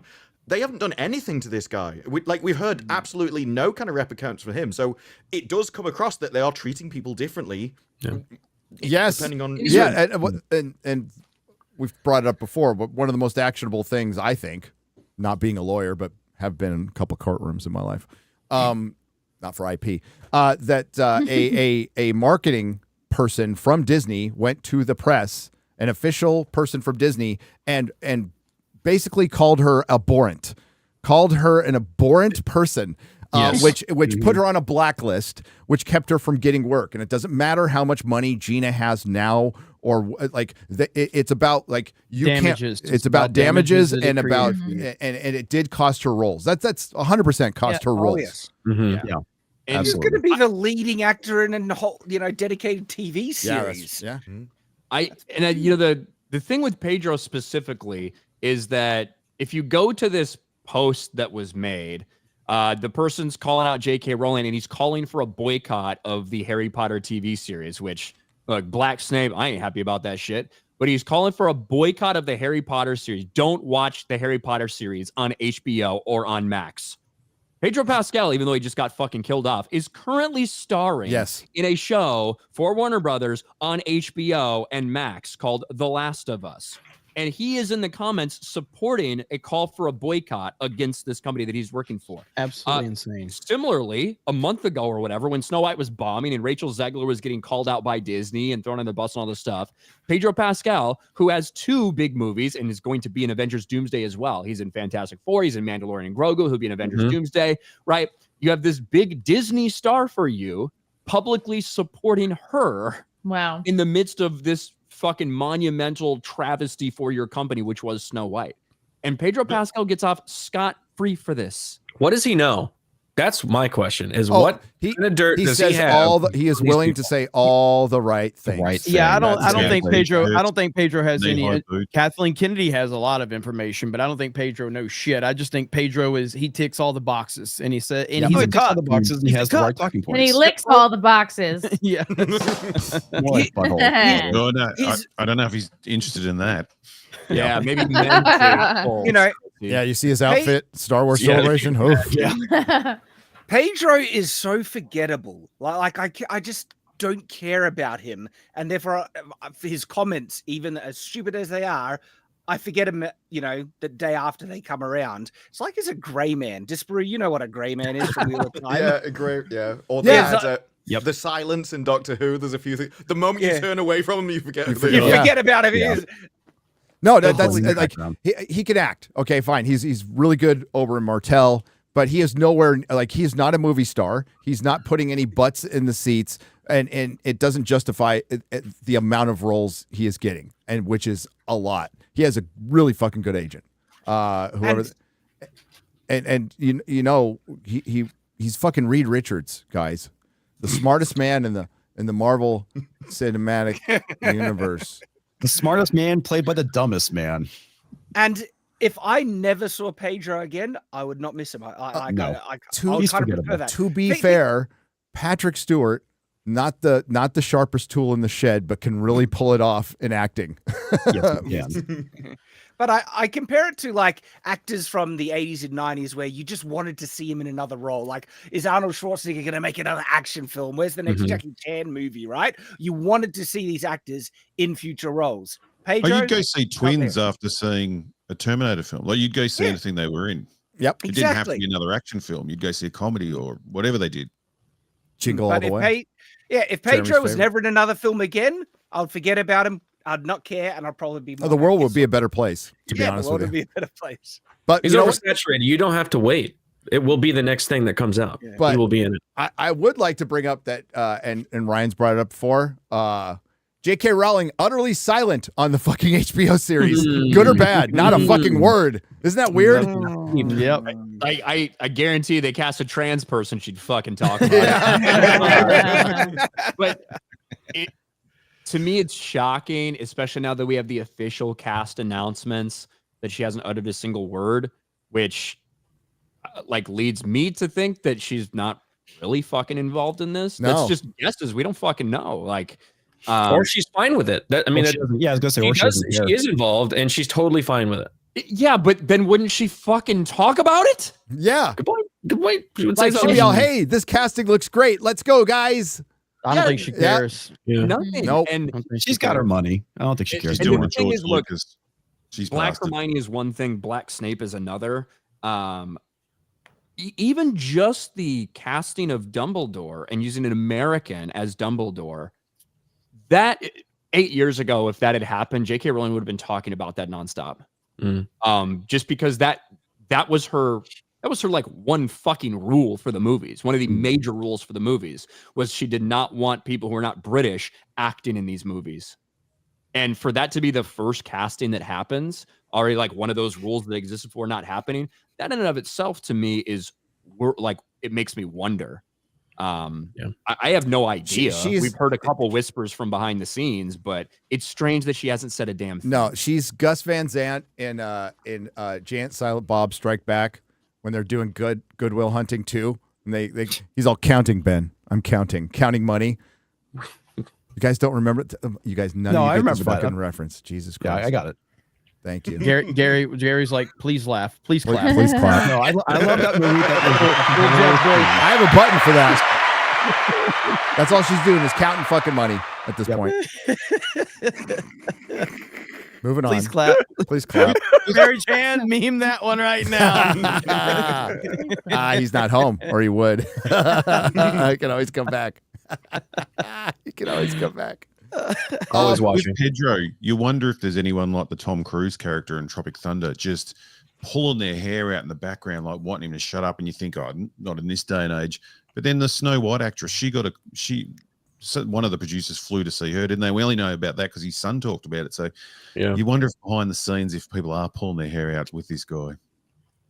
Well, interestingly enough, one of the reasons they were hesitant to step in initially with Rachel Zegler was because of the Gina lawsuit, right? Because they had all that stuff going on and they were worried about telling another actor not to post something when they already have a lawsuit being filed. But then it got so fucking bad. That's what makes it weirder, is he's directly involved in that. He was her co-star on the same show. Who is his agent? Like, how the hell does he just get, this is crazy, huh? Pedro gets it because he is diverse but still white passing. Yep. Right. Yeah. People are able to check a box. He's also probably a fucking queer, so check that one too. He's a commie. Right? Check that box. Yeah. So I think that's one of the reasons that he is kind of in demand, because people can say it's a diverse casting without immediately offending people as a diverse casting.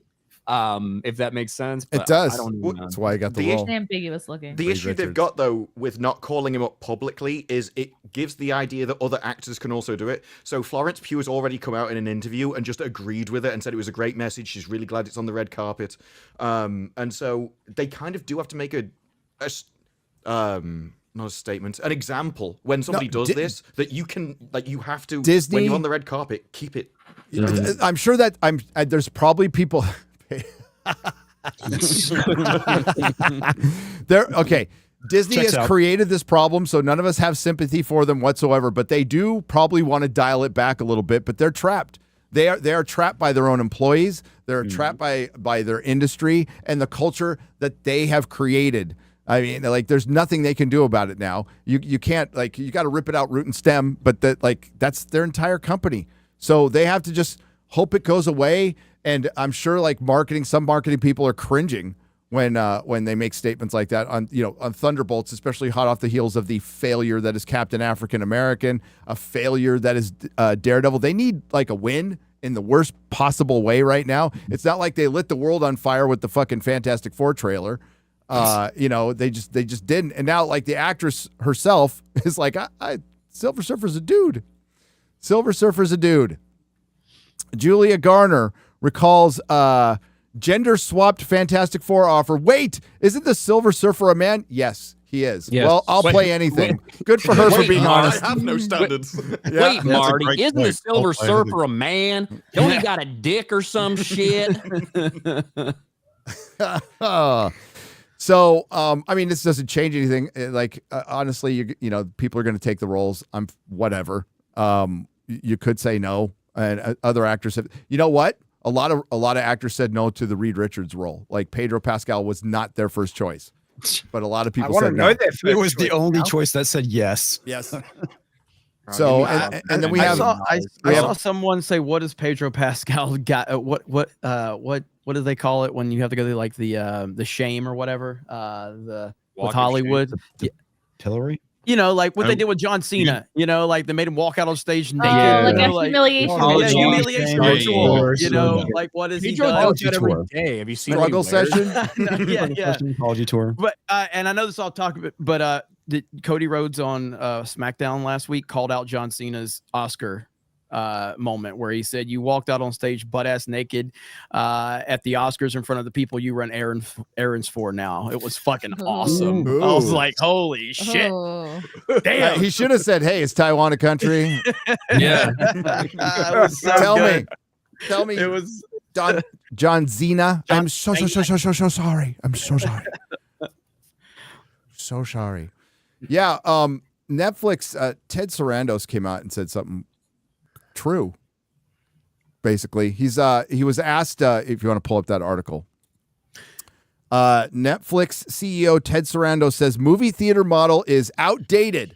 Most of the country cannot walk to a multiplex, and he was one of the first questions he was asked was, "Are you killing Hollywood?" And he's all, "No, we're saving Hollywood." He's not wrong. He's but not. I also hate that he's not wrong. He's I out of hate line, that Yeah. but he's right. Yeah. I mean, because I love the idea of going to the movie theaters. It kind of sucks now, because you have such obnoxious people and they sit on their phones all the time. So I rarely go, but there's great memories of going to theaters on, opening night, standing in line. You don't have to do that anymore because you just buy your tickets. Why is that a good memory? That sounds like Standing in line for a Oh, movie. that's fantastic. Dude, Dude, the greatest thing Thursday ever. night, waiting for a 12:01 showing of whatever the next movie's coming like out. the Everybody's flags, hyped as the fuck, It's- ready to go no, watch Dark Knight because- Rises. Yeah. Because you yeah. had to if you wanted to get good seats, you had to work for it. It was Yeah, yeah. Yeah. You had had to to be choose your own passionate enough seat. to You got to show get up. there early. You had to you're be passionate not to show up convincing early. me. And then That's you get to awful. meet, and then this was before the social media age, so you actually got to meet a lot of cool people that you had stuff Yeah. in common with when And you're you're all standing in hyping- line. And you're Yeah. talking about like, what do you think Bane's going to be, or whatever movie it is? That was one of mine. Is like, built what up we in start to anticipation. talk. I still have Yeah. friends from when Black Ops released and Midnight release Yes, and Best dude. Buy. I met people at that release that I'm still friends with today. Over that, like you get these awesome moments back then of these social interactions that you would never get otherwise. You would never meet these people, but you're meeting people and talking to people and interacting with people. And it was just the moment. It was the anticipation of the movie or the game that you want to go see. It was awesome, and we're never going to have that type of stuff again. Because Building of the social hype media. and How did I everything. get- There's also that kind of idea of like scarcity too. So it builds on top of that tension and hype and the excitement for what you're either going to go buy or see. Yeah, all that's gone now. There's little to no chance like you're gonna miss a movie because it's sold out. now. Right. Exactly. There's certain Yeah. things that have hype occasionally, but that used to be kind of a regular occurrence, especially during summer.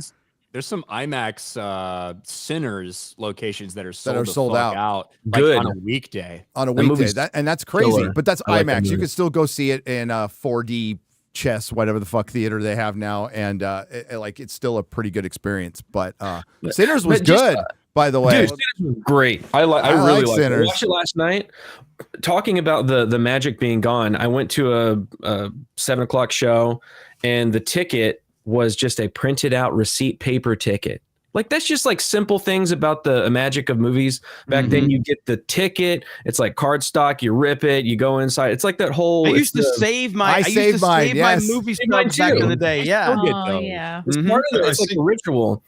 I saw Yeah, online it's Sinners gone. that they're giving people a strip of film to keep. Did you say? I don't know if it's just the IMAX. Dude, I over want there. that. Yeah, That's it's cool. like an IMAX piece of film with some of the stills on it for people to keep. I've seen people online showing them off. I'd like one of those. Sinners was fucking awesome. Yes, I like It's beginning to been so end. I loved it. The atmosphere, the setting, the vampire lore, the world building. The characters were great. The music was awesome. It was It a made me really feel like I good was movie. watching a '90s film. I'm Like, not it was go- sexy, I'm not- it was violent. I'm They not- didn't fuck around with the story. Like the men loved the women. Like the women women liked loved the men. attracted Yeah. to each other. I'm not Looked going to go see it. I've fucking got amazing. a reputation to hold up on Twitter, so I ain't seeing a movie by a black person. In all reality, I'm count how looking many forward are to in seeing it. it. I No, do- you I- should, Jeremy. You should see it. I do Ryan wanna see it. I do will wanna see point out that there's no good white people in it, but but there's no One gay white vampires. woman. There's no gay vampires. So there's no sparkly fucking timid vampires. They They're were terrifying. evil. Their eyes are red. Yep. and- Haley Steinfeld, I don't care if she's bad. She looked good to me, so she counts. She There you as a vampire, she looks she's all right. She's all right. Josh Yeah. Allen's I like got to be the most vampires. confident man in the fucking world. You see all these clips of his fucking fiance going around, hanging out with Michael B. Jordan, all that chemistry and shit. Be like, yeah, feel really proud of her. It's awesome. It had a really great like father story in there, like kind of sprinkled in. I don't want to spoil anything there, but there's that. Well, Michael There's some love. Michael B. Jordan story playing there. twins was good. He played them very Was different. really good. There's a great Usually scene that's where distracting.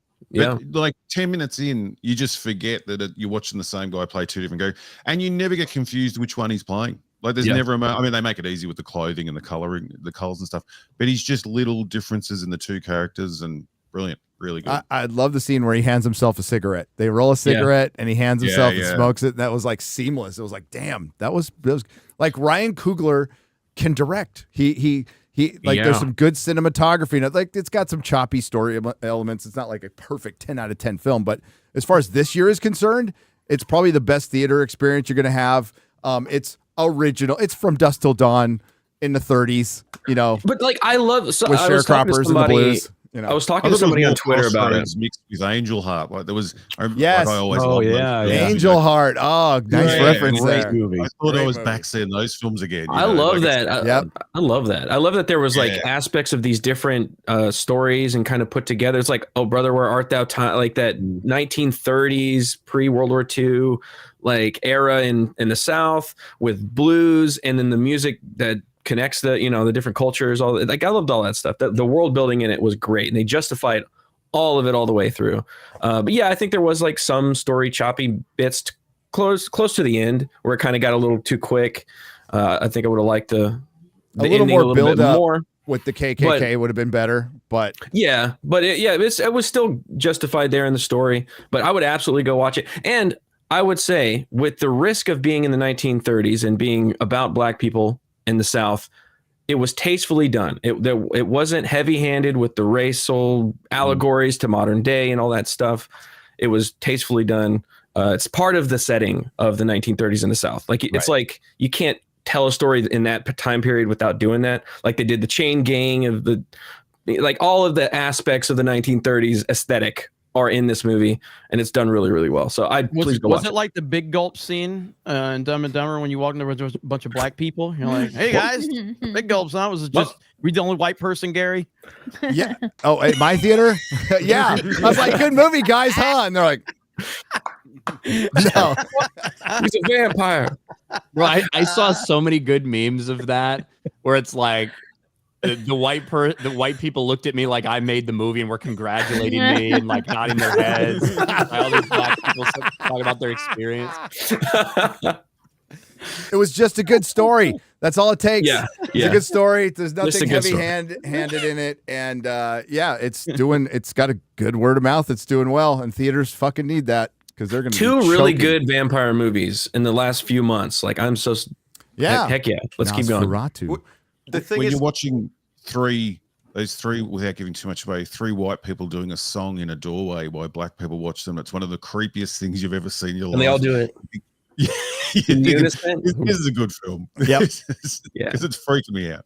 Yeah. But you've kind of all argued why Ted was right, because when you were talking about the cinemas before, it was all about the experience, nothing about the movie. And then when you were talking about a good movie, everything you've just said, Netflix could imitate and just replicate at home without all the hassle. And that is such a British response, by the way. And I respect it. That is so much hassle to go outside. With all the people, the annoying people. No, like seeing it on the big screen, the cinematography is great. It was really good to see it on the big screen. Some of those shots. But that's why IMAX is still selling out and all the cinemas are struggling. Because IMAX does something that you can't replicate. You cannot do at home. You're right. Yeah. And that's what the theaters need to do. They need to make it an event, a special thing that is unreplicatable. Here's the problem. I'm not going to put all the onus on the fucking theaters. Okay. Like they've given us comfy chairs. They've done a lot of shit. They're a lot cleaner than they used to be. Hollywood needs to make better fucking movies. Exactly. And until that happens, and it's not going to happen. Like the theater experience is going to die. There'll be mom and pop theaters, but these giant Regals and stuff, they're already starting to close them down in like there's one in downtown Oceanside, the ones in the downtown centers, those are going to start getting closed down and turned into apartment buildings. That's just the real estate's too expensive in California. You can have like suburban theaters. They'll still it's not going to go away forever, but the what we remembered in its prime is gone. And it's gone because they made shitty movies. They shut down their fucking industry twice in 5 fucking years. And you just simply broke the fucking habit. It's the worst time. It's the worst time because I mean, when back in the day when we were growing up, we didn't have massive flat screen TVs with surround sounds. Atmos. We just had our like our little bitty box television. So or somebody a movie. Had a big screen TV. Yeah. You remember those big ass fucking You always went over to his house. The ones with the wheels. You would rent one for like the big pay-per-view event. And you had to sit in front of it because if you sat up to the side, it was all wobbling. Yeah. So going to a movie back then was like, oh my God, the big screen, the sound. Yeah. We have that experience now. So the fact that they're making shitty movies, generally speaking, when we can just sit home and just rewatch anything on our, awesome home system, it doesn't. You're not motivated to go to the movie theater. You need to give somebody a reason to go see something, and those are few and far between now. There was an article that shows that. I've never done a feature at IMAX because we're in Australia. We don't have a lot here, and going to IMAX is a pain in the ass because there's hardly any of them. But Sinners now, I want to go see it on the IMAX screen because it looks so fucking good, and the experience, and they're selling out. I want to be in a crowd. I saw it in the middle of the day, and there was, it was still half a cinema, which I was surprised. But I want to go and experience it again in that setting. So bloody good movie will drag you out of here. And trust me, I hate leaving the house. So like to go to see, I'd never go see a film twice. But this I would. So yeah, a good film and people will get out there and see it. Yeah, Revenge of the Sith's already pre-selling pretty well. Yeah. Yeah, or even something like things that are just kind of visually like stunning, right? Interesting things like Dune and Dune Part 2. Yep. To me, I would never have wanted to just watch those streaming. Just because of the way they were shot and even the sound and everything kind of involved in it. And there was IMAX. Didn't he shoot this with IMAX cameras, Sinners? Yeah. And Dune in IMAX was fucking amazing looking. It was. There is no substitute for fucking IMAX showing it. If it's shot with IMAX cameras and you see it in even a LIMAX screen, which is a fake IMAX, it's pretty awesome. The closest you can get is Dolby. That's like the closest to me. Yeah, not most. There's very few screens in the United States that are true IMAX screens that are going to show a true IMAX experience. Most of the IMAX that you see at like your theater that has an IMAX is FOMAX. It's fake IMAX. FOMAX.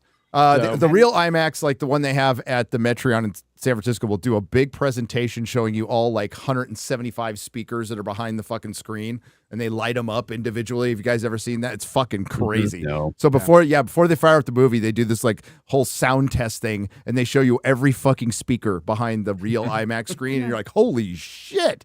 Plus and the real ones have the 70 millimeter prints too, right? Yes. With the 70 millimeter projectors. Yeah. Yep. But no, dude, if you get a good Atmos system at home, though, it's not bad. It's not bad. And the Dune, the Dune 4K transfers are pretty fucking good. Like most 4K transfers are shit, but they're good. They're good. But like bring back the Netflix, because I want to hear what Ted had to say, because it's triggering a lot of people in Hollywood. But he's like, I love what theaters used to be. I think we all love, it's kind of like comic books. We love the idea of them, of what they used to be, but that idea doesn't exist anymore. So he's not wrong. So he was asked for killing Hollywood. He said, no, I'm saving Hollywood. The Netflix CEO, co-CEO replied with a smile on Wednesday in New York. Sarandos engaged in a brief discussion with Time Magazine editor-in-chief Sam Jacobs at the Time 100 Summit. The two jumped right into the problems plaguing Hollywood and why Netflix is succeeding amidst production decreases, dwindling box office numbers, and an industry in contraction. Is that buzzing me? Hang on. That's you, yes. God damn it. Professional show here, everybody. You guys talk. One of my 9 co-hosts talk while I do this.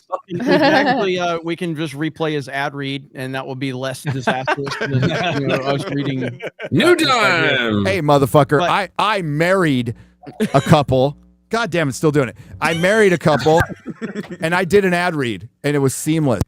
Right? It was. Garrett? It really was. You might want to leave and come back, Gary. It sounds like shit. Well, so it's the cable. He needs to switch it the up. cable. I'll read this. Netflix is a very consumer-focused company, Sarando said. We really do care that we deliver the programming to you in a way you want to watch it. Using the struggling global box office as an example, Sarandos added, what does that say? What is the customer trying to tell us? What is the consumer trying to tell us? That they'd like to watch movies at home. Thank you. The studios and the theaters are duking it out over trying to preserve this 45-day window that is completely out of step with the consumer experience of just loving a movie. Netflix is not entirely removed from the movie theater business, as the company owns the Los Angeles Bay Theater and New York's Paris Theater, which Serrano says Netflix saved from becoming a Walgreens. We didn't save it to save the theater business. We saved it to save the theater experience. Netflix must also gave limited theatrical releases to films seeking awards qualification like Knives Out, Glass Onion, and Amelia Perez. We have these bespoke releases. We have to do some qualification for the Oscars. They have to run for a little bit. Helps with the press cycle a little bit. But I've tried to encourage every director we work to focus on the consumer, focus on the fans, make a movie they love, and they will reward you. I also think it's ironic because I believe... Takes. Go ahead. This isn't a bad... No, it's saying this is not a bad... Yeah, he's right. No, he's right. Now, this is the same company that gave us Cuties, but just want to remember that. But go ahead, Ryan. The company that bought Cuties and put it on their Yeah, I was going to say, exactly. They didn't make it, No, I know that. distributed Why it. would you Not even like buy that and put that on your... That actually clear, they didn't make Cuties. They didn't like produce it. They just, once it was made, they put it on their platform. But I agree with you in principle. Yeah, though. Yes, it's gross. It's gross. I'm still looking for those movies they're making that the fans love. I mean, there's there's some like those extraction movies are really good. The reason Netflix is so fucking massive because they have so much shit that so many people want to watch, like bottom line. And I think that studios trying to chase Netflix has contributed to a lot of the problems in Hollywood right now. But I don't think that you could be like, well, Netflix destroyed it. Well, no, I think it's all these other studios that tried to get in a game that they had no idea. They didn't know the fucking rules of the game that they were playing, and they decided to jump in anyway. Yeah, is been a problem. Well, that, Disney but like Plus. he is speaking from such a clear position of power. But as you said, Ryan, when Netflix first, got into the scene, why did we all have Netflix? Why did it become part of our, discussion? And it's because they had so much stuff from the past that was so easily accessible. When you could just go in there and go, well, they got the entire series of this show that I watched back in the 80s or the 90s, this sitcom it just became something that you would watch. And then they released like some, what was the first, was it Orange is the New Black, the first big series that they had? Yeah, I think so. It was. Yeah. And then House of Cards. It had a was bunch of huge, lesbian sex in it. So Yeah. Yeah. Which, Stranger Things. And, Yeah. Which, I mean, good move. Yeah, absolutely. Absolutely. It's not so much Netflix. It's what the customers themselves want. Wanting a 45 exclusivity period is because the moment it goes on streaming, they'll stop going to the cinema. Because people want to watch it on streaming. They would prefer to watch it at home. So they kind of want to hold it hostage because it's the only way they will get enough people into the cinema to make it profitable for them.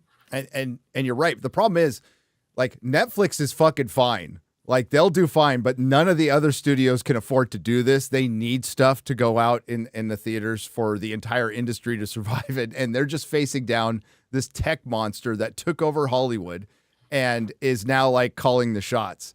And Disparu's right. The world is full of Disparus. I don't want to bother going to the theater. I could just stay at home. It sounds like such a hassle. Yeah. And quite frankly, it is if you're going to see Minecraft and you actually wanted to watch the film. I don't know. Oh, holy crap. Imagine going to one of those ones where all those retards I still think that's popcorn everywhere. That's better than the movie, though. I'd rather watch that than the movie. With that. Yeah. I think I'm 100% on the kids' side. I reckon the theaters should have encouraged it. They should have been wearing all plastic when the kids turned up. They should have been giving out stuff to throw out. Like hazmat suits on. They can have popcorn everywhere.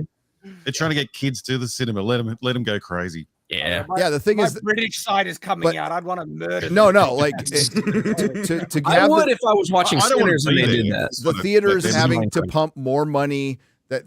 For one, the real estate is expensive. These buildings are huge. They're in areas that are those chairs are fucking insanely expensive. They're expensive to maintain. The theaters are expensive to maintain. They're not making any money, any real profit off of any of these tickets, so they have to charge more and more for concessions. And they don't have people. They don't have enough people. And they don't have enough people to work there. They also have a half an hour of fucking trailers and commercials that you got to fucking sit through. And I'm like, I'm watching shit for like, they're hiring at Juvenile Hall in San Antonio. I'm like, what the fuck is this? Right. And then a bunch of trailers we've already seen, and they need to do that when, Hollywood could have just made better movies or put some of the movies out in theaters, and Netflix just has no desire to do it. And I've seen critics like our friend Eric Weber out there going like, Hollywood needs to boycott Netflix. They can't afford to. Netflix is Hollywood right now. Netflix is running the entire fucking show, and they can get away with just regurgitating old TV shows. When Madam Web does, according to Netflix, Madam Web did better than Deadpool and Wolverine. And I'm for this, by the way. Okay. That's so I love the sad. trilogy. Madam Web, Craven, Morbius, all of them. The Madam Web of Is this true? I can easily see this being true. Yeah. Netflix has like 300 million fucking subscribers, and Disney has about half of that. And in addition, the people that are subscribed to Disney Plus, they're fucking turning on Moana and Bluey, not Deadpool and Wolverine. The rating probably also has a lot to do with it too. Right? A lot more people on there can watch a Madam Web, where you can put on Madam Web in the background and read a book, and you wouldn't miss anything from the movie, or look at your phone. Well, it's kind of like watching Andor. Andor can it allowed me a lot of time to answer emails, but it's just more of an issue in the jungle. Okay. Well, I think also if Deadpool and Wolverine was actually on Netflix, it would probably perform a lot better. If it was on That's Netflix, what I was asking. fucking crushed Madam Web. Yes, it would. Yep. 100%. But I hope this gets us a Madam Web sequel. I'm really Sony. Do it, Sony. Come on. That way we will see it twice. That you will be correct in your advertisement. Madam Web was one of my favorite bad movies, and it's summed up like this. If you haven't seen it, it is a porno without the sex scene. That's all it is. It's all the setup for porno scenes. Costume reveal at the end. Just chef's kiss, man, with those glasses. It's not a great way to sell it, to be honest. That's what it is, though. It would make you watch it on Netflix. It's got like older woman with 3 teenage girls in park. In the woods. In the woods. Then 3 teenage girls alone. Then older woman takes 3 teenage girls to pregnant sister-in-law and husband and leaves them there. Getting hunted Into empty warehouse. Keeps teaching them how to push on a chest. You got to keep. Yes, there's in a hotel room. The CPR scene in the hotel room. Put your arms together like this. We needed it. Yeah, Sydney Sweeney, please put your arms together more. I wish we would have seen. We needed a Michael Scott portion of that. Yes. The CPR scene from The Office. Yeah. Like, do you know the song "Staying Alive"? Do that beat. That's the right beat. He's like, first I was afraid, I was petrified. It's like, yeah. But I love how they all walked away from that clean. Like no one's making fun of the actresses or anyone involved because it was funny and they all knew it was shit when they made it. And Yep. they didn't Well, pretend they otherwise. Made fun of it. Yeah, they Yeah. made fun of it with the audience, and so They joked about on SNL how fucking awful it was. Yeah, like Dakota Johnson was like very upfront. Oh, It's like, that was yeah, amazing. She was great. Yeah, One of the interviewers said this is going to win an Oscar. No, which film's going to win an Oscar? And she went, not this one. yeah. She's the opposite of Pedro Pascal. She's Yeah. terrible on screen. Terrible. Like, but in real life, she's fun. great off like, and screen. funny. Yeah. She kind of says whatever the fuck she wants, like in a funny way. She called out Ellen. Ellen. Yeah, I'll let you tell it, Chrissy. No, it's fine. You tell it. No, she called out Ellen once for not inviting her to her birthday party and just made her look really bad. It was a great moment. Well, That was sort of the beginning of the downfall, wasn't it? That sort of started the dominoes falling for Ellen. It was, her pointing out what a bitch she is. So she called out Ellen for her complaining about not getting an invite to her birthday party, then inviting her to her birthday party the next year and her not fucking showing up. And then she was complaining again that she didn't get invited. Exactly. And then she's like, well, I did invite you and you never showed up. And she fucking called her ass out on her dumbass show. Yeah, you gotta Whatever happened to that show? She moved She's done. Oh, I Greece know. or I some know. shit. You seen that video of what's her name or her ex-wife or whatever after she died? Porsche, And No, Hayes. no, Anne Heche. Oh. You ever seen the video of her after her wreck? Oh, She that sits up. she's like trying to burst out of a body bag. Yeah. Oh, that one. It's Yeah. fucking wild. You I'm cover not that one on dead. Forbidden Frontier, Gary. Keep Have her you ever zipped seen up. it, Gary? I've seen it. Yes. Okay, shit's wild. It's, I'm not gonna. it's gruesome. It's brutal. And she was, well, I mean, I'm not surprised why they thought she was dead. She was fucking cooked in that car, Yeah. dude. Yeah. What a way. Like, Hollywood. Look what it does to people. Like, what the hell was she doing? She was driving around coked up or whatever like that. It's just, it's a meat grinder, man. That place. It's a meat grinder. It's called Holly Weird. Holly So, weird. You Holly got to Weird. go, Jeremy. I gotta go. I'm out. I'm gonna waste your time. Bye, everybody. Bye. Get the fuck out. Bye. Thanks for agreeing Fuck with you, me Ryan. today, Jeremy. fuck Yeah, you, Ryan. agreed Bye. with me Yeah, all day. I- I- robot you head. know what? I Fuck don't you. like. See ya. I don't like you What? agreeing with Jeremy, Ryan. I mean, Ryan would wait. I agreed with Ryan. I don't like Yeah, you exactly. agreeing with Ryan either. We need to get back. I need to stream with him more on daily so we can get back to arguing. Everybody's like, Jeremy and Ryan are just done with each other. That's why he's not on daily anymore. Yeah, it's like, yeah, I fucking hate Jeremy, but it's because he's gay, not because he has terrible takes, you know. I'll see everybody. Jeremy, What's up? Dude, quickly before you go, promise me if Gina makes it to court that you send drunk 3PO to cover it. 100%. Please. Consider it done. Consider it done. I want to see the crazy stalker with the Gina t-shirt on his back. just And he needs to do crying. sketches too. What's going on? It will be great. It will be great. All right. Have a good night, everybody. Later. Bye. Sam. Speaking of stalkers, that Empire chick like got hooked up with her stalker in the show. The thing is with that, I actually did think it was interesting that he was not like in the first season, it felt like they were setting up for her to think he was like romantically interested. But in reality, what they showed us at least was that he just admired her for what she was doing for the Empire. Right. But then after he saved her life, I feel like she grew attached to him because of that. And all of a sudden they got a fucking house together. They got a place together. Yeah. It was just boom. I'm guaranteeing they have crazy sex. If you're Yes, holding but it in that much Yeah. all the time, Yeah. they'd be going to town. Well, that There's needs a to be reason why we the need whole to place see. is white. we Because need you like a one of Team those blue America. lights. We need a Team America scene in Star Wars. And she keeps that same face the whole way through. It never changes. No, dude.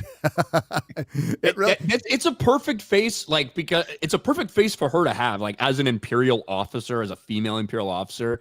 I think that the way that she looks like that, so fucking tense and fucking angry and cold and shit. I think it's perfect.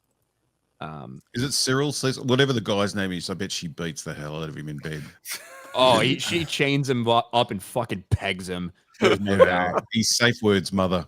Keep going. Now Chrissy's interested. I'm almost there. Jude pegging, that was Right. it. Anybody see Mobland? I have to catch Not up the on recent I'm that. behind. Not yet. Well, I'll be brief. It's really good. You should watch it. Better than the first episode? Yeah, it's a good gangster. Good gangster. I like the first episode. Yeah. Well, it's pretty consistent. I would say Disparu. It's not as good as The Gentleman, but the stakes rise as things go on, and we're at the 4th episode, and Pierce is just a fucking evil bastard in this. He's good. He's good. The more you find out about the guy, you more just he's a horrible person. But like you like him, and Helen Mirren is she's like Satan's wife. I mean, she's just such a shit stirrer. It's really good. And Tom Hardy's just trying to like navigate through all this. That's one thing I liked about the first episode. When at the end, you didn't know whether she was lying about that guy just for fun, like, what was it? Whether he'd actually betrayed them and she got to kill a random innocent person or not. And it's still in question. Yeah, it's still in question a little bit. She definitely wanted him dead, but maybe not for the reasons you think. Maybe she was off, or maybe she was lying, but it turned out to be maybe kind of a lucky move. We'll find out, or an unlucky move. But the show definitely keeps you guessing, and highly recommend Mobland. It's on Paramount Plus. I don't think it charted at all, but it's got a fucking amazing cast, and it's produced by Guy Ritchie. I know nothing about this show. I was just looking up what you're talking about. The cast is bloody unbelievable. Yeah, Patty Constantine. Surprised I haven't heard more about it. Yeah, so I highly recommend it. It's 4 episodes in. I'm going to start doing watch parties for it tomorrow night. So, like, I'm loving it. Loving it. But we can get to soups, can't we? Let's get to soups, shall we? Soups. Ryan, not Ryan Kinnell, Ryan from Europe. This is 50 euros. Thank you. Because Andor is a diamond sitting atop a dunghill. And while there was subtle dig at immigration politics, it isn't new. Lucas took a shot at Bush in Revenge of the Sith. Yeah. If you remember. Besides that, it is an excellent show. Yeah. It's definitely the best put together show on Disney Plus, for sure. I think there's more good shit in it than there is in virtually any other like Disney Star Wars project. Yeah. I wouldn't call it excellent. I know there's a lot of people that do really love season 1. I'm not one of those people. There's things I like. There's things I hate about it. But I think that even as me going in with rather mid expectations, I thought the first couple episodes were a step down from what we'd seen in season 1. Mm-hmm. But it's just 3 episodes. I couldn't get through the first episode of season 1. I thought it was boring as hell and just checked out. It's not. I did too, and I went back and watched it, and it definitely picks up at the end. Like there's interesting stuff. Like I want to know what the fuck happened to Andor's goddamn sister. That was like the entire plot point surrounding these first 3 episodes of Andor that never got fucking brought up again. I hope it turns out Bix is his sister. We get some incest. Hey, time to have incest in Star Wars. Okay. Hey, Luke kissed Leia in fucking Empire. Don't tell me Georgian put it in there. I wouldn't put it past him to do something lame like the Imperial officer lady's really his sister or something like that. Maybe. It's basically Marv is just like, everyone died, just forget about it. And he forgot about it. Gore has seen the whole thing, right? And so did Alan Ing, and they said it gets better towards the end, but we'll see. They said that about Daredevil too. Said that about Daredevil too. We love you, Chris. That's also the wrong way to do a you, series. Chris. Like, if you're going to start either, put your best up first to get people hooked, and then get worse once you baited them in. Not got no audience. You get better. Yeah, it's not a really good move to have bookmark it. You know, bookend it. Sorry, bookend it. But yeah, like 3 really boring. I mean, this is launching your series, and people are just okay. And it's on Disney Plus. I don't know if this is going to chart, where it's going to chart. If it does, I imagine it'll be very low. That would be my guess because this is very dry. It's Star Wars with just out all the fun and soul. It's very. It's like a technical. When do we find out how many people watched it? Well, it'll be interesting to see if Disney releases any numbers specifically, right? Oh yeah, we're like relying they on did them, for aren't we? Daredevil Born Again and Acolyte or whatever. So that would probably be on a Monday or a Tuesday of next week after they get their full, Tuesday night, Wednesday release throughout the week. But in terms of when will we see the Nielsen ratings, that won't be for 4 weeks from now. Maybe we'll see some Luminate data a little bit earlier. That's not official, but those are pretty good estimates. So that could be as early as next week some point. There'll be a real peak in the rape scene because of everyone just going to watch it. Yeah. To see and They're gonna go. Everybody disappointed. yeah, thinking that they're in for like just some fucking nasty shit, and it's a big Got the nothing. tissues there. And Disney will just look at the analytics and go, man, people really love that scene. Why are most of the viewers women? That's odd. It's funny because I had no idea what you guys thoughts were on it. So I fully came into today expecting to fucking fight with everybody about this shit. I fucking did like a 2-hour workout right before the stream because I'm like, I need to just fucking release all the energy I fucking can before I come here because I was worried we were gonna fucking fight about this shit the entire time. Gary was expecting me to have a bad take on it. That was the first thing he asked me when I. Well, I mean, do you blame me? I mean, have you heard some of your takes from the past? Okay. They're all correct. They're all shit. Objectively right. Twilight, no. It's only because of the Twilight and the Die Hard movie not being Christmas. Maybe you get more mad if somebody animated the rape scene with Ghibli. Look, would have made it look a bit more plain. I admit. Shit, you can't even see the emotion on her face when she's almost being right.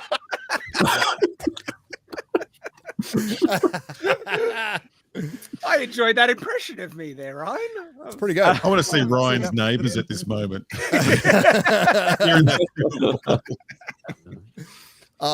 in Skyfaller for $49.99. Thank you. Try the new dark roast flavor from Ethnically Cleansed Coffee, freshly baked in the back of an oven. This new flavor will whip you back on your feet. Now on sale for 3/5 off. Oh, shit. I got to read them, YouTube. Just in time for next February. Normally, I'd say hail FNT, but thanks a lot. Just made it a lot better, didn't you? Andy and Petra Schonard for $49.99. Cheers to the $1.99. What's your favorite and least favorite DC movie? Well, Superman the movie is my favorite. That's my favorite. My least favorite DC movie. There's so many to choose from. It has to be The Flash. Yes. Yeah, that's pretty bad. Oh, that's pretty fucking horrendous. Yeah. Birds of Prey 2. I was going to say Birds of Prey pretty fucking bad. Movie. Maybe Joker 2. Oh, Joker 2. Wonder Woman 84. Yes. There's so many to choose from. I think Joker for different reasons, though. I think Joker 2 is my worst movie of all time. Speaking about actual assault, right? Wonder Woman 1984. Oh, I thought you were going to say Joker 2. So did I. And that had real rape. As opposed to Andor. Mm-hmm. Wow. What's it called? Where the actor actually goes. I didn't get any of that. Huh? Disparu. You went robot? No, I can't think of the name for it. Where the actors, you got to be a fireman, and so you method acting. Yeah, it was when Shad went, "That's real rape." It was like, well, they really dedicated themselves to the role in that one. Joaquin Phoenix gets really into the roles. He's like, I actually want you to shove a broom up my fucking ass in this scene. Yeah. Not Another Dime is gifted 20 Nerdrotic memberships for $100. Hail! That's a lot of dimes. That's a lot of dimes. And Noons has gifted 50 Nerdrotic memberships for $250. Hail! Damn. That's a lot of members. That is. And St. Louis for $49.99 said, wow, a real Australian. AI. Shad must be proud.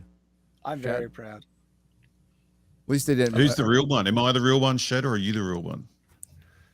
I'll have to. You're the real one. I think they're referring to you, Robot. Yeah, Shad's a Kiwi. Yeah. Screw you! How dare you! That's one of the most insulting things you can call an Australian, you bastard. Shad's basically an AI clone at this point, so. Wu-Tang Dan 420 for $4.99 says Robot Head, third best export from Australia behind the late great Shane Warne and Steve Irwin. Great to see him I'll on. take that. That's not a bad list. That is a good list. Except the other two are dead. Yeah. So you're the best living export. Yeah. Exactly. But you're a I'm the robot. best living. So you're not Shane really Warne, alive. we just found out died during an orgy, so we better. Hang on. What? I haven't heard that. Didn't you see that? Yeah, when No. someone leaked that he was on a illegal drug for getting hard-ons and was with two prostitutes at the time. Well, okay. Died how he lived, man. And he's the one we're proud of. Guess he died with a smile on his face. Great to see him on. Best voice since Bernard. Have a good show, lads. Cheers. The masterpiece for 10 British pounds. Proper. Oh, that's euros. That's not proper money. Sorry. Love me some Robot Head. My wife is an android, you see. Good to see the new guest as well. So your wife is, you have a robot wife. Okay, cool. He's giving Robot Head. I mean, She must be hot. I got that, Garrett. It's very good. I did. Guess that's better than getting a wife from Taiwan, which is a country. Kira for $5 said, good week for Robot Head. He was perfect addition to yesterday's open bar and now on FNT. Yeah, I was watching open bar yesterday. Man, this is a great show to be on. I haven't felt this good about myself in years. Keep going. Unless the next one is fucking get rid of him. Oh, that's it. No, the next one is fuck Robot Head. No. It's all That's good. what I'm used to. That feels like home. Aegon the Based for 125 Martian pesos. I'd like to defend Gary's suit last week. There's no need to defend it. It was fucking awesome. Okay. The person who insulted it was Jeremy from Geeks and Gamers. He wears Crocs. And not ironically. Yeah. His definitely looked fashion is better this in person. close to Pedro's. So Yeah. Ooh. There it is. It was cool, slick, and helped him nail the gay Grim Reaper look. Hey, there you go. That's what I was going for, totally. His partner, Mel, must be so proud. Hail. Oh, yeah, that reminds me of the story. I was working at Oakland Acura, and I said, guys, I'm putting in a 2-week notice. I'm moving to San Francisco. Going to move in with my partner, Mel. like, oh, good for you, Gary. Good for you, Gary. you. Yeah. All right. We stand with you. Jacob Wolf for $10 says, all the money Minecraft made is all going to cover the losses of Mickey 17 and Sinners alone. Well, Sinners isn't going to lose money. Yeah, Sinners isn't losing. Not lose. $90 million budget. More movies like that. I don't know. How's it doing internationally? I don't know. Oh, Odin's Let me go look it gone. up. Look. Odin's gone. I think it's doing well. Yeah. I'm pulling it up right now. Internationally, 15 million. So not so good there. Is it Might in be wide early release? days, so- It's 30 million plus, 60 million plus. It's got Deadline. good word of mouth. It'll probably Yeah, build. yeah. Yeah. We'll see how it does here in America. But Warner Brothers is still the dumbest company ever. Yes, they still have This to is make up for their accurate. losses of Joker 2, Mickey 17. And they're putting everything into a Superman movie, which is just around the corner, which I guess, I mean, at best we could say, we'll see. We'll see. I'm getting more and more worried about it, and I've been blackpilled on it from the beginning. But I want a good Superman movie. I've been saying it's just getting worse and worse. But where's the hype? Like, where's the hype? There's no hype. Yeah. No, Well, the there isn't. superhero movie's dead at this point. Yeah. That's why there's no hype. Yeah. So yeah, and then Black Snape, which was the biggest fuck up, biggest single fuck up of the year. Such a dumb, stupid thing to do. What- Especially when the rest of the cast looks all right. Wait till we Yeah. see Harry, Ron, and Hermione. Though. Yeah, they're gonna cast a trans man as Harry Potter. That's what. Why do you think they're waiting No, on the one cast? one applied for it and got turned down. It's like a 43-year-old man. Yeah. For Hermione. Yeah. And his name was Jason Isaacs. Yeah. Yep. WB, the smartest studio ever. Thanks again for Black Snape, Warner Brothers. Also, do you think Minecraft will hit 1 billion? How's it doing, Odin? Oh, Odin's gone. God damn it, Odin. Our box office guy is gone again. To Savage Gaming for $2. Good to see Disparu got a men's haircut. I think he looks more like a lesbian now than ever. See, there you go. Every time. I don't think my hair can physically look masculine, apparently. That's what I Shave found it out. off. No, that'll make it worse. You'll look Yeah. more If like I a went lesbian. bald, I'd end up looking like Cynthia Erivo. You can just grow your fingernails out. You can be like the white version. I think she'd make a great Minecraft is at announcement. 729 million. Yeah. What's it at? 729 million. So it could potentially get It's it. got If some not, work to do to get to 1 billion. yeah. I kind of feel like it's stalled out a little bit. So maybe it will cap at 8. So we'll see. What's it doing doesn't in have- popcorn sales? About the same. Well, I think they're making more money on popcorn than people go. and No, also I- just the buckets and everything that they were selling with it. I'm sure they made so much fucking money off those things. My God. My nephews went, and they're 13, and were charged $30 each with their friends to go. So they're really cashing in on those cleanup bills for kids charging them $30 to see a film. It's sounding like it's running out of steam now. Like I'm Yeah. not seeing a lot of traction, people talking about it, and it's a forgettable film. That's one of the things. Oh, we're yeah, saying. for sure. And I don't see a lot of people saying I gotta go see that a second time. Apart from the meme factor and maybe just throwing popcorn at each other. But the memes are so drop-off quick has these been decent. days. Yeah. You had a 52% the first week, 48 the second. It will be interesting to see what this weekend looks like. Yeah, I said when it came out, I didn't think it was going to have a similar hold to something like Barbie or something like Mario or whatever that had, much longer runs. Obviously, it's already a huge financial success for them at this point. And we'll see what happens, but it would be a little bit surprising if it got there, but it still has a chance. We'll see. Yeah. It's not impossible, that's for sure. It's a Gen Z audience. They were really excited about it for a weekend and then moved on. And that's one of the problems with it being kind of a bad movie, right? They appealed to the right audience. They were great with marketing. They knew who they were selling this thing to, but because it really wasn't a good movie, it was a bad movie. Everything else in between there, I think that's one of the things that may have limited its overall run. Yeah, so the reports of Hollywood being saved are premature. Or theaters being saved. Premature. It's a big hit, and it got fucking 18 to 25-year-olds to a theater, which almost nothing has been able to do. Yep. Credit that. And Sinners, at least here in America, is getting people to theaters. So we'll see. Garrett, were you the whitest person at your theater? No. Garrett. Oh, I was going to say. Oh, me? No. Garrett. Garrett was the whitest person in his But theater. it was pretty dark, let's say. Except for the eyes. You can see the eyes in the teeth. Okay, that was you who said that. Don't be hasty for $10 says, I think a sad thing about that scene from Andor is that they could have explored the PTSD Bix would have had suffered from her torture, which is true. But this drama just distracts from that, both in universe and out. They do, like, they have a nightmare scene at the very beginning. And it's like, and it feels like they're piling on her a little bit. It's like she already just got tortured. And that torture device was kind of cool. I like the way they did that was really cool. It's the sound of an alien makes when it dies. That doctor was so sadistic with the way he was like explaining everything. What I believe they're setting up is like Vix obviously gets pretty fucked up mentally in that first one. She clearly is still scared about that. She's having nightmares about that, about being in a vulnerable position like that. And then she finds herself exactly in a vulnerable position against an Imperial, like in this third episode. And she fights about it. I think that's going to, to me, what I think it's going to do is instead of wanting to run away and hide from these people, say like, it's not going to go away. We have to confront this type of thing and get more involved. That's my guess of where they're going with the story.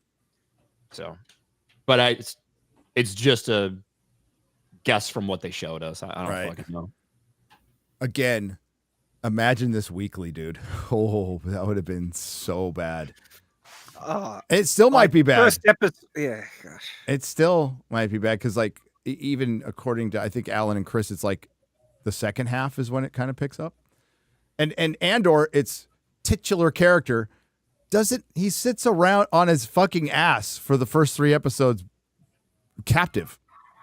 Basically. And like the first scene, you know, I thought it was good. Him stealing the TIE Advance. Well, I think they're calling this specific model the TIE Avenger. But an advanced prototype, you know, TIE fighter. And that is one of the ways that the rebels, you know, during this, they were constantly trying to steal technology and things like that from the Imperials. And I thought the initial thing was fine. And then, God, he just fucking goes to the planet and gets sucked into this dumb rebel thing for an episode and a half. Yeah.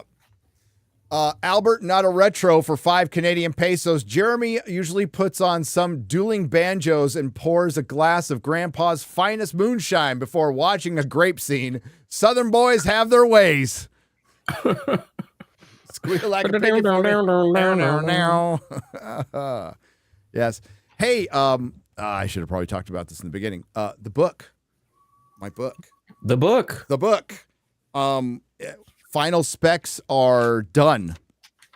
So what we're going to be doing is contacting Ripasend, and we're going to be doing a pre-order through Ripasend next month, which is just days away, by the way. So Yellow Flash just launched his book. Yes, today. he did. Yellow Flash launched his book today, right?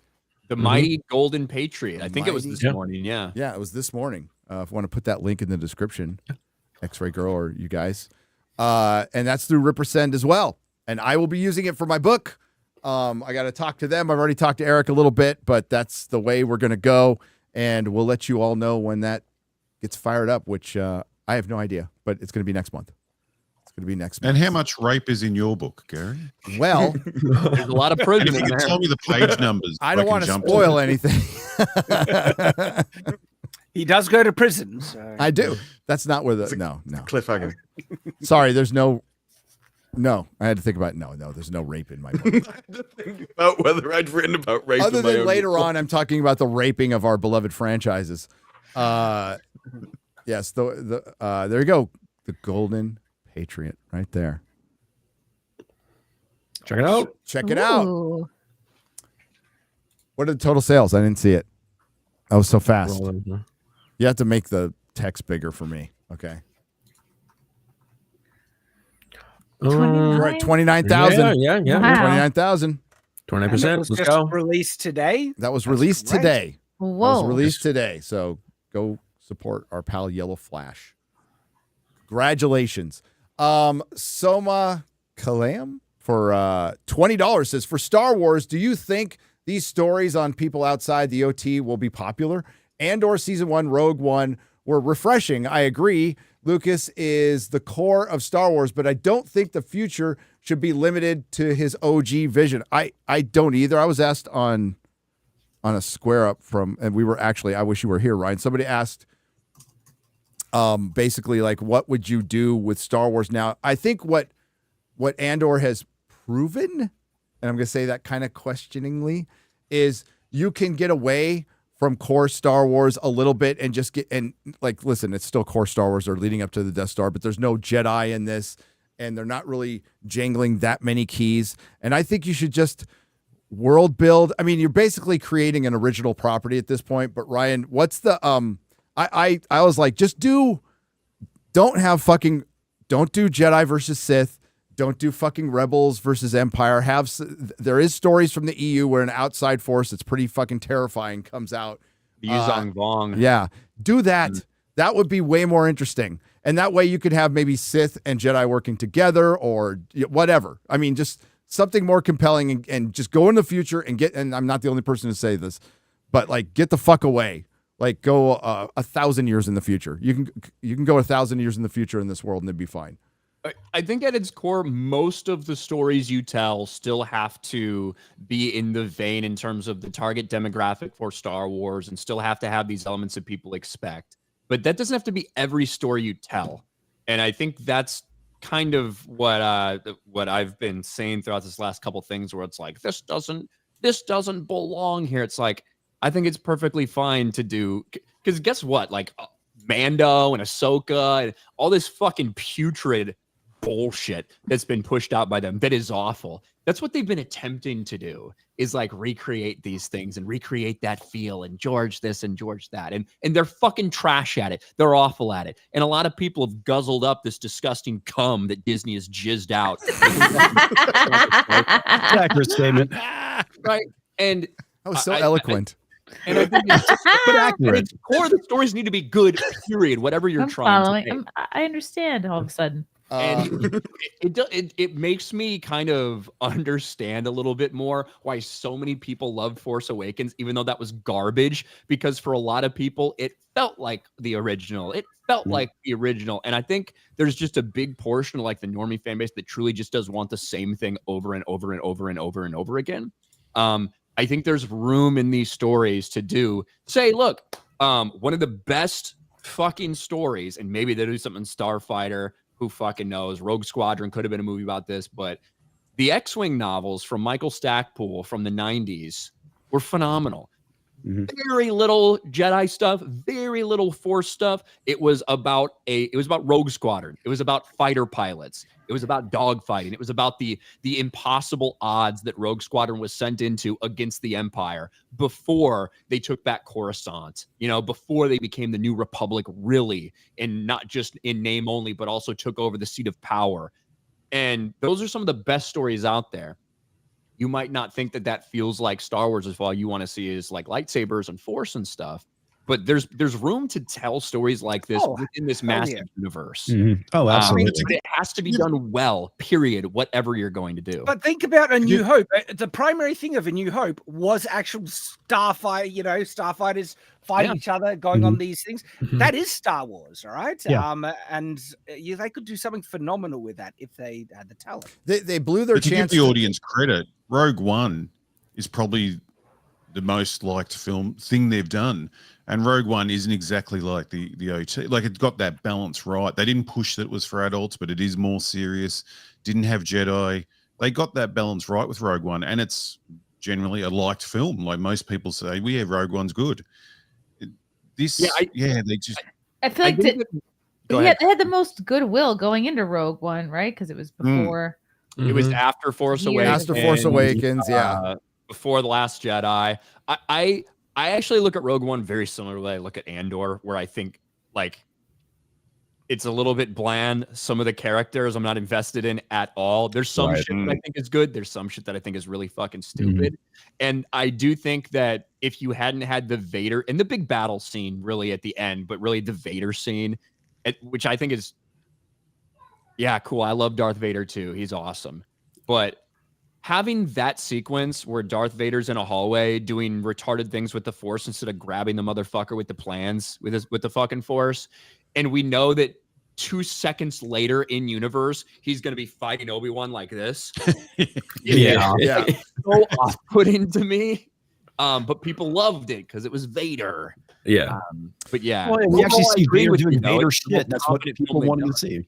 He Vadered. Mark Millar. I call him Mark Millar because I've been calling him that for years, but it's actually Mark Millar, the seminal comic book writer, tweeted today. And you got to kind of understand. He was of Native American descent. Yes. He is. No, he's not. I think he's Irish. He's going to get mad at that. But so he tweeted today that the reason you can't really expand on these stories, the fundamental problem, and he would know, is like they're finished stories. Like Star Wars is a finished stories. They blew their one chance to move the story forward.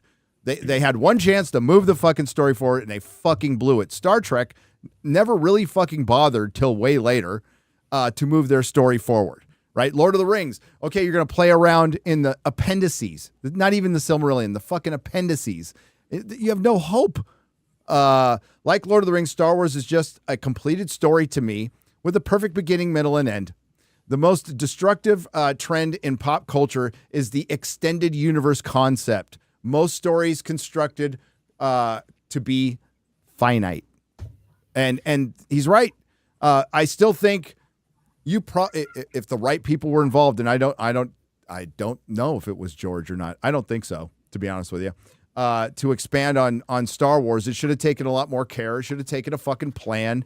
And, you know, Han, Luke, and Leia probably should have been the center of your story while introducing newer characters. We've seen that done, you know, anecdotally in Cobra Kai, in Ash versus Evil Dead, where you have legacy characters come in, intermingle with new characters that you actually like. So it is possible, but he's ultimately right, is like, and the reason they go to prequels all the time, and we can blame George for this because he really started the prequel nonsense. He wasn't the first, but man, he really made it hot. Is you already have a template there, so it actually saves you time developing a story, and you have your built-in audience. It's laziness, basically.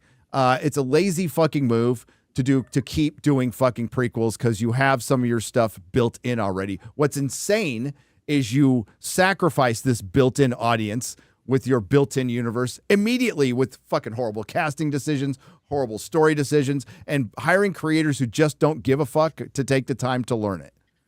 I think that prequels are difficult. I don't know about difficult, but they're more difficult than what you came out originally, because now that you know where the end point is, everyone can have like what they feel is a very justifiable way that things became this way, right? And you can build that out in your head. Whereas, you know, sequels, you can have your idea and you have this and have that, but there's not anything as concrete as that ending that we know is there for that first thing in it. What I think makes it even more difficult is what Disney has been trying to do ever since the sequels, which is cram all these things in between these areas where we already know all this shit happened. That's tough to do in general, because you don't have really much flexibility. Things have to turn out a certain way. You already know this character is going to live, this character is going to die, all this stuff's going to happen. That makes it tough. It does. You know, it makes me think of a J.K. Rowling quote from many years ago, Ryan. I'm thinking 10 years ago. She was asked about the Marauders and doing a prequel. Dumbledore is gay. She right after she said Snape is black and Dumbledore is gay, and so is Hermione. No, she said, you know, I'm not going to do a prequel. She was asked about a comic adaptation. She said, I'm never going to do it. And then she was asked about a prequel, and she goes, well, the thing with prequels is they're inherently tragedies. You know, you can't really have a really satisfying ending. Now, of course, she signed off and wrote some prequels later. So, you know, Yeah. so much for that quote. But she did say she wasn't wrong. She wasn't wrong. What also adds to the messiness and the confusion in the audience and just losing interest is they're not just prequels. Like, you've got Mando and you've got the Obi-Wan show that are set at 2 different times, but they look exactly the same. They look like they're set at the same time. And normies are coming in, they don't even know what time they're watching. Like, people get confused who's alive when they're watching Mando compared to who's alive while they're watching the Obi-Wan show. And I think this even happens with Andor. People have got to register in their head what stage we're at in the story. So they're doing prequels and sequels all the way through their own series. Like, it's just madness. True. How they're trying to just slot all this crap Every in. time I watch anything, I'm like, where's Baby Yoda? Is he in this show? And then you've got Ahsoka turning up in one show, and then she's got her own show that's set at a different time, but then she's turning up in the Mando show. It's just all so messy. It is. The Mando sphere. No plan. And the problem is you need to look for 3 decades. There was you know, a miss here or a miss here, little things, and then George decided to shift the timeline about 10 or 20 years ahead for when he wanted to do the prequels versus where he originally stated a little mess that needed to be cleaned up. But you had an entire team of people whose job it was to keep a Bible full of continuity of where people were at what times, what they were doing. Would it make sense for them to be here? Would they be in this story? You had people that was their fucking job for the expanded universe in Star Wars for years. And ironically, in the first decade of Disney, they already made more canonical errors with the shit that they had, which is far less complex than what you saw in the previous 30. They just don't have the right people for the job there. Yep. The craziest, which isn't even a mistake, was their high point of the end of season 2 of Mando. Luke comes back, takes away Baby Yoda. Baby Yoda comes back in a different show. That was just the craziest. Completely undone. Boba Fett turns into Mandalorian season 2.5 in the middle of the fucking show. It's so weird. Talk about confused people. Yeah. Brightest Day audiobook says, believe all body type 2s. Yes. I get it. Yes. That's a video game reference. Oh, I thought it was a Is. diabetes joke. I'm buzzing again. Oh, that's good. God damn it. I don't hear shit. Read. I don't hear it either. I can hear it. Reed Richards is Pedro Pascal. You're muted, Garrett. I think he's unplugged. Oh no, Trying to tell him to replace the cable. No, I did replace the cable. Oh, is it something else? We must hunt this down after the show. When you should do that. Yes.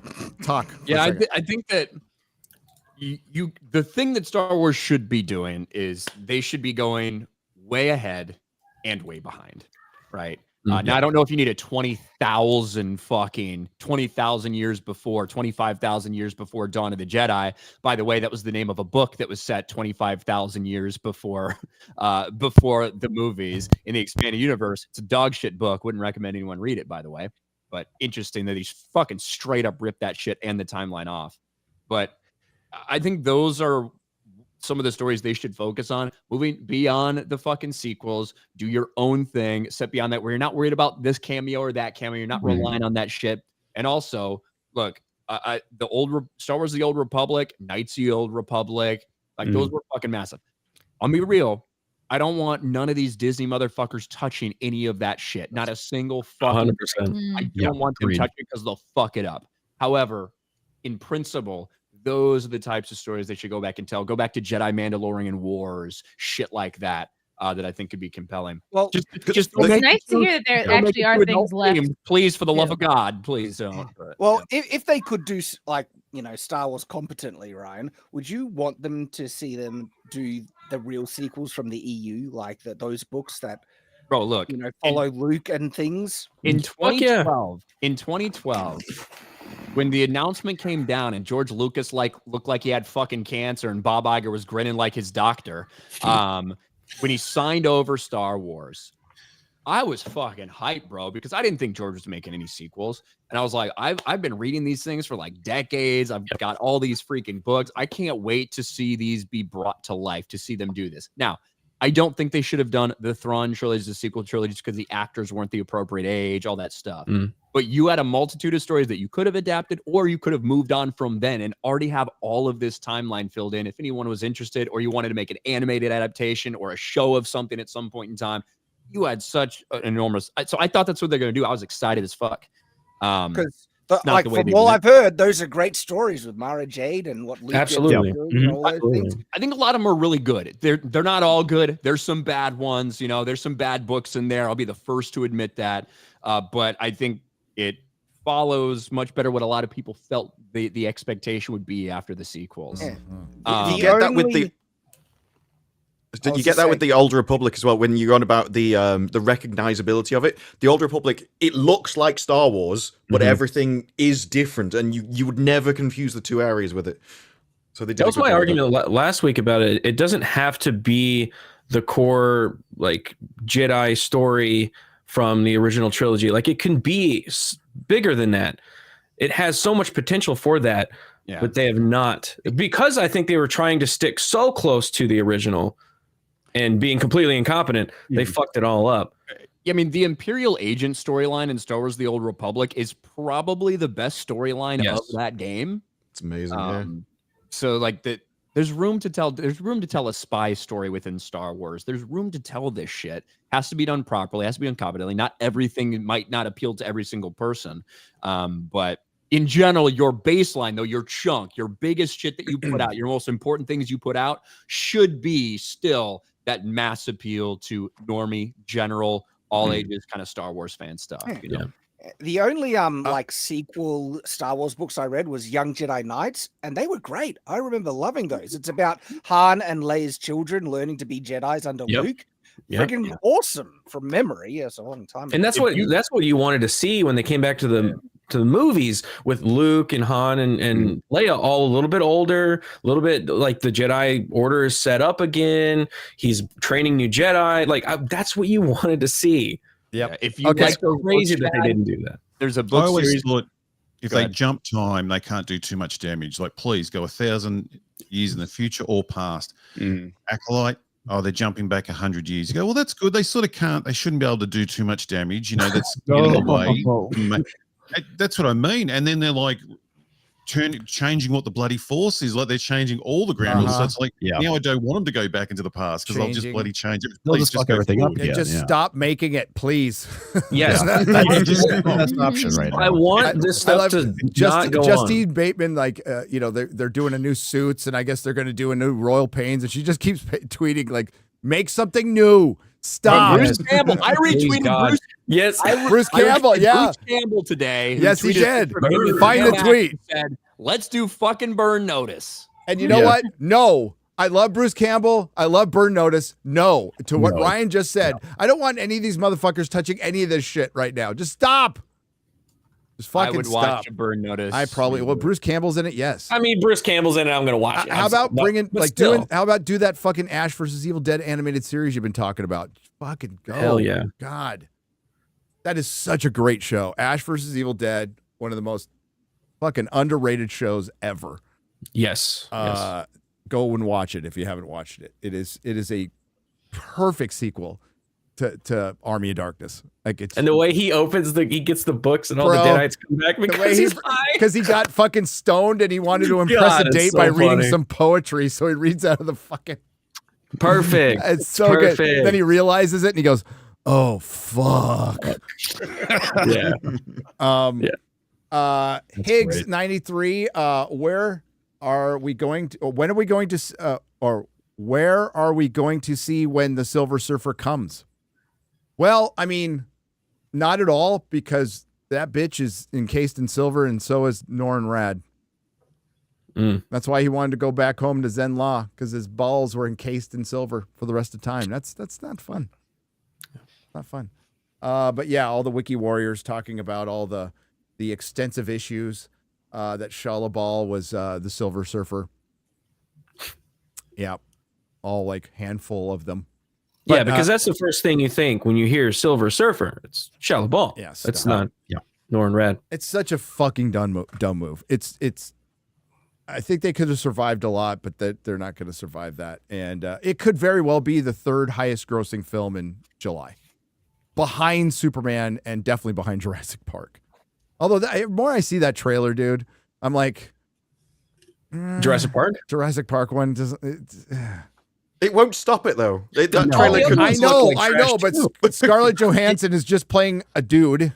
She's like, I can guarantee your safety. I'm all what with your tits, like I'll distract them. Yes, it's playing right into a blockbuster, which is what we're in the age of right now. So, yeah, the stupid part is we'd all follow her because we're all dumb. We're good looking.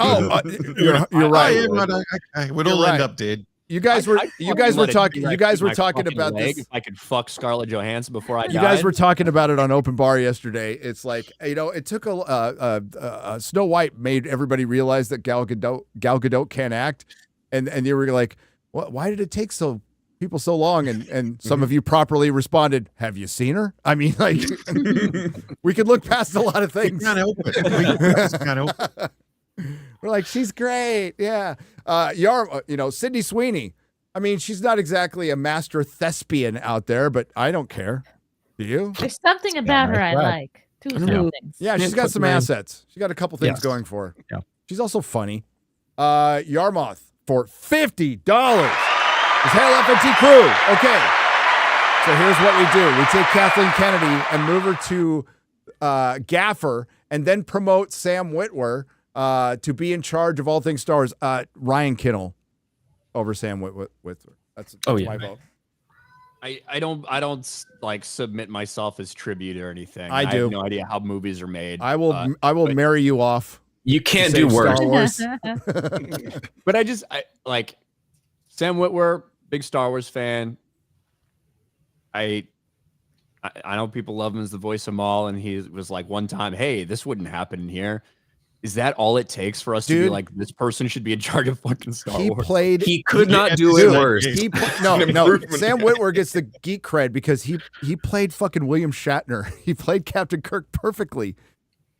Did you see? Yeah, Sam's legit. Sam's a legit nerd for a long time.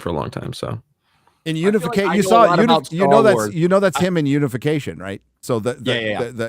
that's him. So. I feel like I know a lot about fucking Star Wars. I have no idea fucking how to run a company.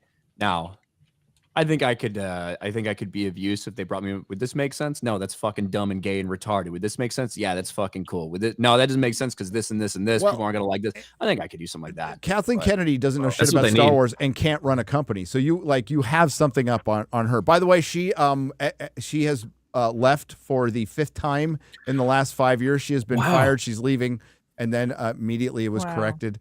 I was hoping it was in August because I'm like, that'd be a good birthday present. Not that it would change anything. It would just be funny.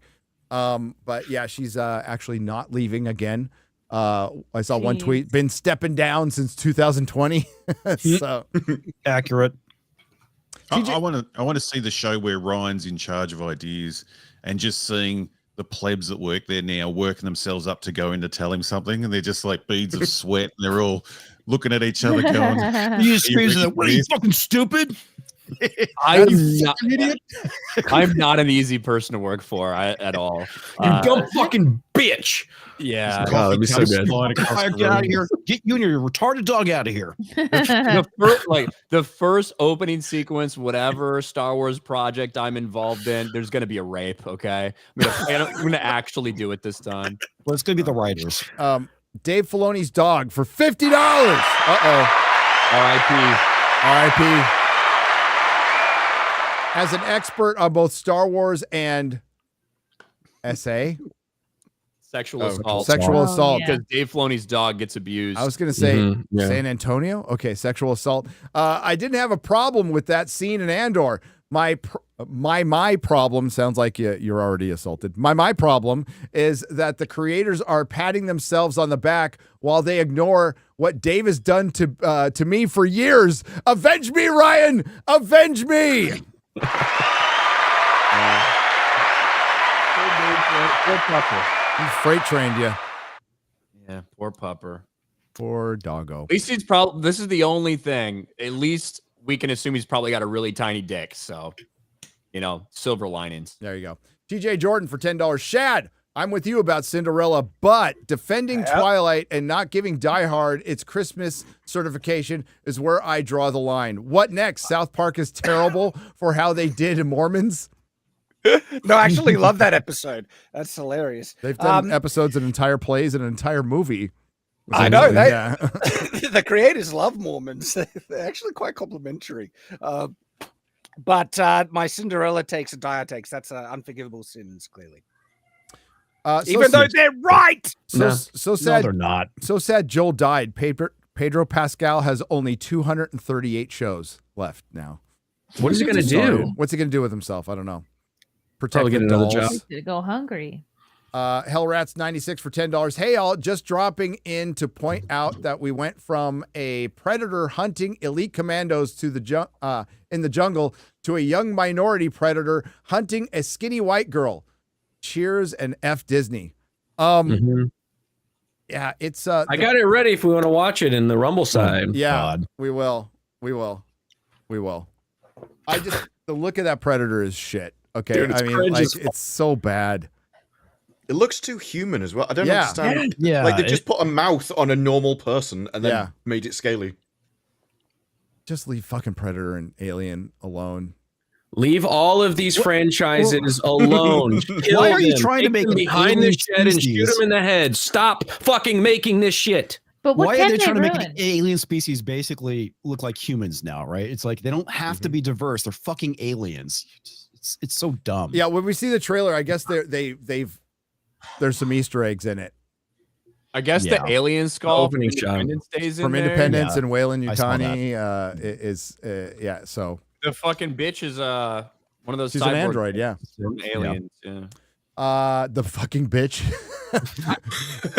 The Predator Badlands starring the fucking bitch. Chick, sorry. Ryan needs to write all credits. Stupid Put this cow man number in 3. charge. TJ Jordan for $10 says Phineas and Ferb is coming back after a full decade with a brand new season. Ugh. Disney better not fuck the. Okay, don't even ask. They will fuck it up. with any political or bait and switch bullshit because the series is sacred and innocent. My kids loved it, man. But Disney will fuck it up. I promise you. Hello, Hollywood still hasn't learned. People want to see good movies, not how much they can make the cast diverse. Go woke, go broke, says Fan Y for 50 Swedish krona. Well, I think Sinners is a good example of that too. Great example. Like a good movie. Just a good movie. And Coogler's better off without Marvel, although he's going to go and remake the Malcolm X Files.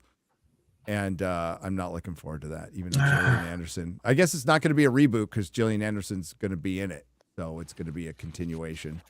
I just want him to do his own thing. Like, this was a great example of give a director his own movie. It doesn't have to be $200 million. It could be under $100 million. Let him tell a story and it works. Let's just keep doing that. Let's stop going to these old properties, man. Yep. Agreed. You don't have to do it. Eric K for $5 says, Disparu, stay safe. Who knew London would become more dangerous than an active IRA bombing? Yeah, well, the Irish used to call people before they attacked the place. Yeah. Epsilon for 20 British pounds, proper money. If the Star Wars EU was retcon, could recanon, could the was it Yuuzhan? Am I saying that right? What's Yuzhan? Yuuzhan Vong invasion ever be done, considering it is essentially an immigration allegory given Disney. They cross a border, invade the galaxy, and kill lots of people. Yeah, I feel like I don't know if you could really portray them as too like sympathetic. There are some like interesting things at the end of it, but yes, you have an intergalactic warmongering, invading species and army that comes in that have completely different beliefs. It almost feels like they're disconnected from the Force in a way, which is really puzzling to Luke and all the Jedi, and they have really troubles fighting them. They've essentially got biotech. They grow their own ships. All their ships are thinking, and like they have creatures that. So like instead of using engines or whatever for their ships or shields for their ships, they have these creatures that have throughout their evolution, how they survive. They've developed these like ways to manipulate gravity and gravitic anomalies. That's awesome. To control how they, move, and also they can open like these little mini black holes effectively to suck in laser bolts or proton torpedoes or whatever. It's cool. It's a 19-book series that takes place, and a lot of the characters you met in the Young Jedi Knights series, Shad, appear as a little bit older as the next generation of Jedi. That sounds friggin' awesome. That sounds if you haven't read the expanded universe, go read it. It's really good. Like Ryan said, like there's some books that aren't great or whatever, but like overall, it's a lot of fun, and I love to see the Skywalker lineage go down. It's really good. Birdman 52021 for $10 says, this is my last FNT shipping to the U.S. Navy this weekend. Thank you all for your hard work, dedication, and retardation for this fellowship. Hail. Good luck to you. I can't watch it. Why can't you watch it on the ship? Yeah, because of Ryan. Yeah, they heard Ryan's on the show. The U.S. Navy banned us because of Ryan. That's totally true. Yarr. It's totally true. Good luck, man. Good luck, man. Ryan, thank you for your service. Don't get Good luck. scurvy. And you may be surrounded by a lot of retarded people. Just push through. Yep. Instead of watching these retards, you'll just have them in real life all around you. Don't drop the soap. Chungus the Wise for $9.99. In the poll, I said you'd be 1 to 5 minutes late. I took a chance on you, and you made a fool of me. And damned fool. P.S. Love y'all. We were 7 minutes late. We were 7 minutes late, yeah, which is crazy. That's on time. Fairly late. Bin Locking Yo Do, $4.99. Ryan, I see you got a whole lot of head. Mind giving me some? There's a lot of ways to spare. Yeah, there you go. Thank you, though. Harukami for 10 British pounds, proper money. Caught the nooner a day late. If you string the SWTOR cinematics together. The Old Republic. The Old Republic. Okay. Together, you get a better Star Wars film than any Disney has made. Hail chat. I'd believe that. Yeah. Mm-hmm. Yep. The trailers that they had for that fucking thing. Oh, they were amazing. Epic, dude. Yeah. I mean, I remember playing Star Wars: The Old Republic, right? And that reveal of who Revan was blew my friggin' mind. So you're I talking was about like, Knights of the Old Republic. Knights of the Republic. Yeah, Yeah, yeah. You were talking about like I was like, what? That was so good. yeah. Yeah, and then when you play it a second time through, you're like, God, I was fucking retarded for not knowing this earlier. Yeah, Yeah. It's one of those all-time greatest like twists in video games. It's just so good, so good. Gavin Free None for $10 says, I wonder if Ryan would agree on this. I think them dropping the term rape in being canon now could have been he forced himself on me or something, but it feels as weird as bitch or cock being canon. My criticism of that scene specifically is how on the fucking nose it was for her to say he tried to rape me at the end. I didn't have any problem with the scene itself, just because that is just so on the nose. Now, we have, again, since we're kind of in this expanded universe territory now, we have had like actual, like, no shit, not just allusion to whatever. Boba Fett's wife got raped when they were very young. They got married very young in general, but she got raped by Boba Fett's superior officer. And she kind of refused to tell him what happened because she knew if he knew, he would fucking go nuts. And he found out anyway, murders his superior officer, refuses to answer to investigators in front of the courts, basically like what happened, because he didn't want to have that shame for his wife. And like, he didn't want that public. So he basically gets banished, right, for murdering his superior officer. And it drove a huge wedge between their relationship. They end up splitting up when they were very young and shit like that. So like, we've had stories like that before that not a lot of people are probably going to be familiar with. But yes, her saying that was very on the nose, and I wasn't a huge fan of it. I don't know if we need a space word for rape. I don't know if we need that. You could say like took advantage or. Can I ask Ryan about another word if it's been in Star Wars before? Because this threw me out for 1 second, and it's not rude or anything. That's probably lame as fuck to even worry about this. But you've seen all 3 episodes, haven't you? Yeah. Yeah. When they're moving the TIE fighter and they go just another 5 centimeters, and that sort of threw me. I'm like, are centimeters in Star Wars? Is that they use the metric system in Star Wars? Yes, they do. Yes. That's right. I wanted to check with that because to me, I thought I don't think I've ever heard that before. Yeah, they do kilometers, or they'll say clicks sometimes if they're referring to it. But yeah, they do typically. For everything I have to remember, they're typically using the metric totally system. alien. Yeah. So there you go. Tree Wannabe for $20 says, hey, Gary, this is Ian from the Graham Hancock event. What's up, Ian? It was great meeting you. Real quick, didn't Luke Skywalker, when he's talking about blasting womp rats, doesn't he say it in fucking meters? Yeah, they're not meters. more than 3 meters. He does. Yeah. So that just came to my head as we were talking. Yeah. So, hey, Gary, this is Ian from the Graham Hancock event. I remember meeting you, Ian. What's up? Young guy with long hair. Just wanted to say it was awesome to meet you. And Mrs. Nerdrotic, hail the fellowship. Hail to you. It was great seeing you there. That was a fun event. Garrett got to see some of it. A little bit. Norm awesome. Al Mann for 20 Canadian pesos says, where is Dan Vast's song? Gary, don't George R. Martin us. Dan is working on it. He's too busy being like George R. Martin. He's being oppressed by fascism. So that's what's holding him back. Or it's all the vigorous masturbation. I don't know. To gay porn.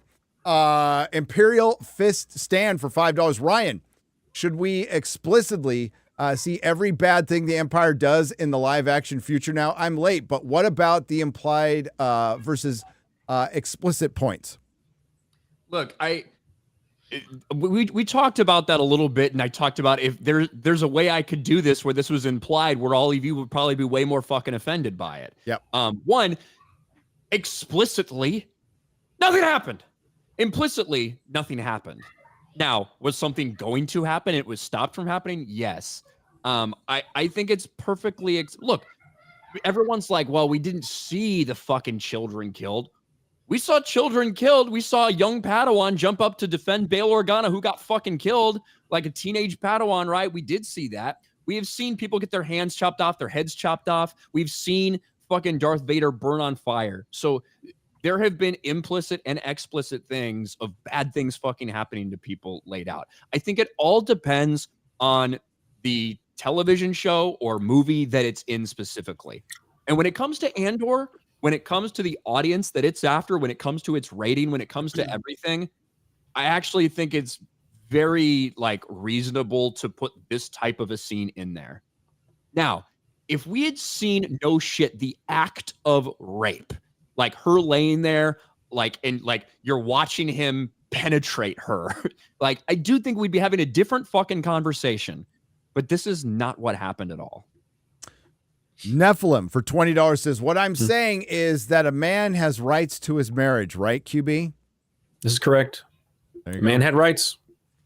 Griff Nizzle for $20 says, hail Chads. To erase the pain of Daredevil Born Again, I binged Person of Interest based on Gary's recommendation. It was rad. Oh, yeah. Right until it became the Root and Shaw Lesbo hour. Reese went from James Bond to James Board. Even then, yeah, it tails off at the end, but it's a good show. Dude. I still liked how it wraps up, and I like Shaw. Shaw's Lesbo hour. I mean, what sucks is Hollywood's made Lesbo hour lame. It used to be really fucking cool. So it's oversaturated. The lesbians.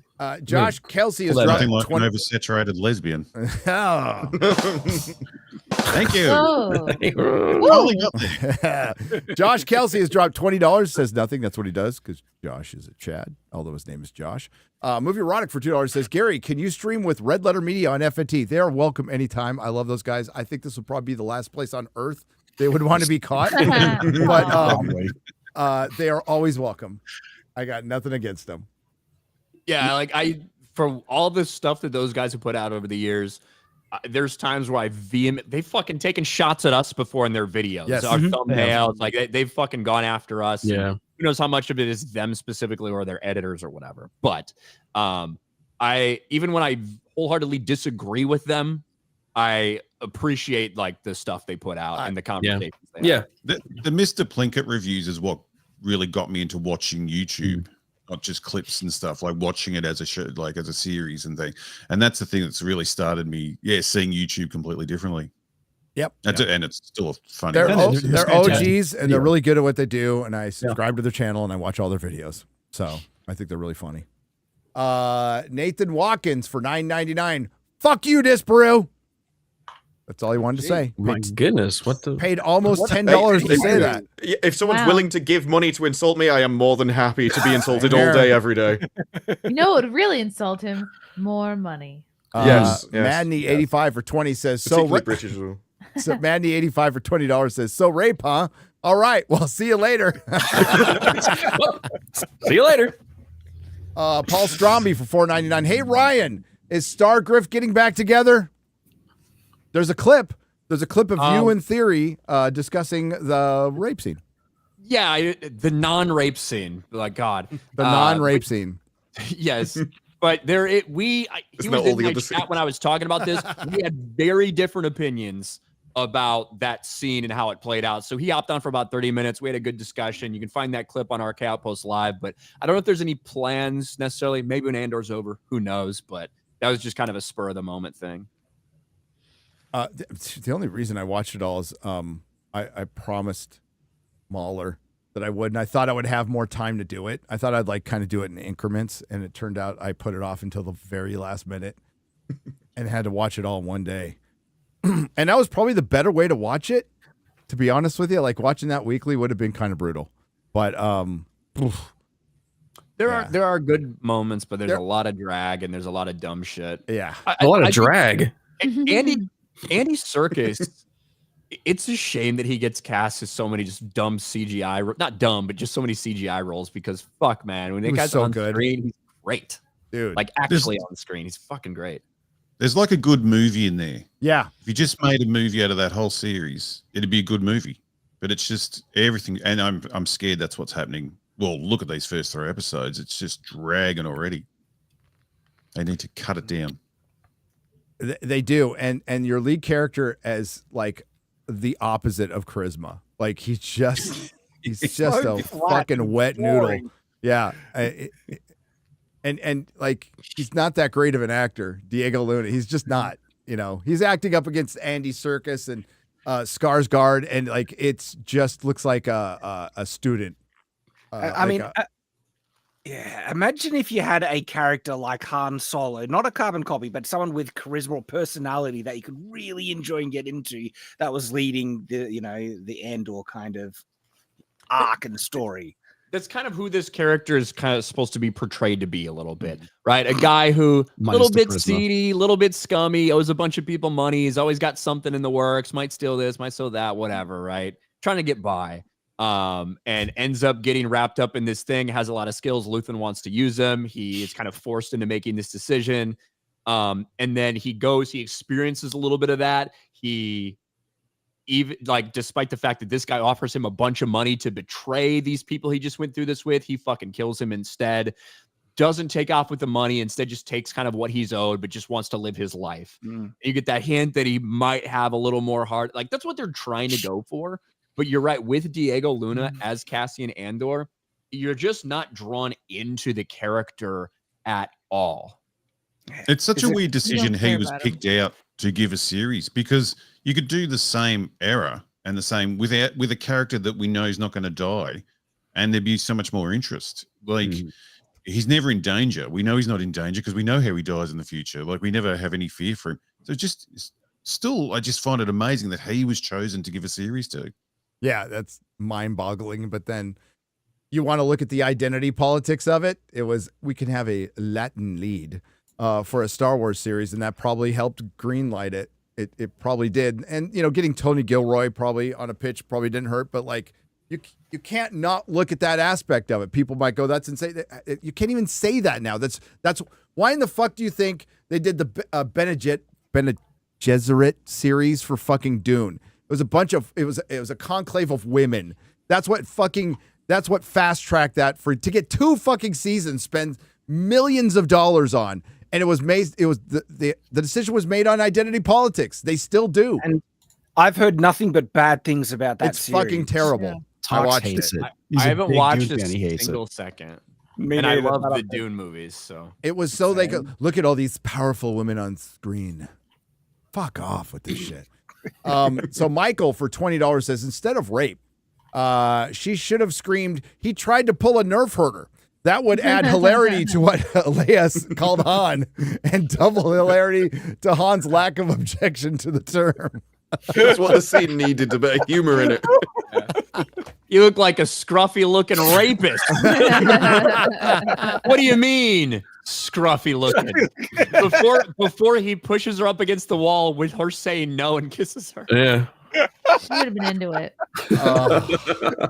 It's hard to watch a series with absolutely no humor, like none at all. Like even Game of Thrones, everything has some sort of humorous element now and then, a bit of relief, but it just feels like this one tone over and over and over. Like even the robots bloody whinging the whole time. Like he's no sad character in the thing. I hate that robot. Am I the only one who hates raped? I want to see that. I like the retarded puppy dog robot. Really? Yeah, I do. I hate that thing. Just shoot it. Okay, that's the shad we expected. It takes a lot for me to like one of these dumb fucking stupid droid characters. At first I didn't like him, but he kind of grew on me throughout the first season.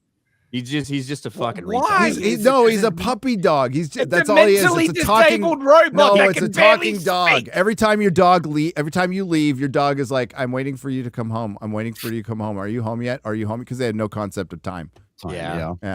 He got left behind, didn't he? Yeah. I don't know, because you saw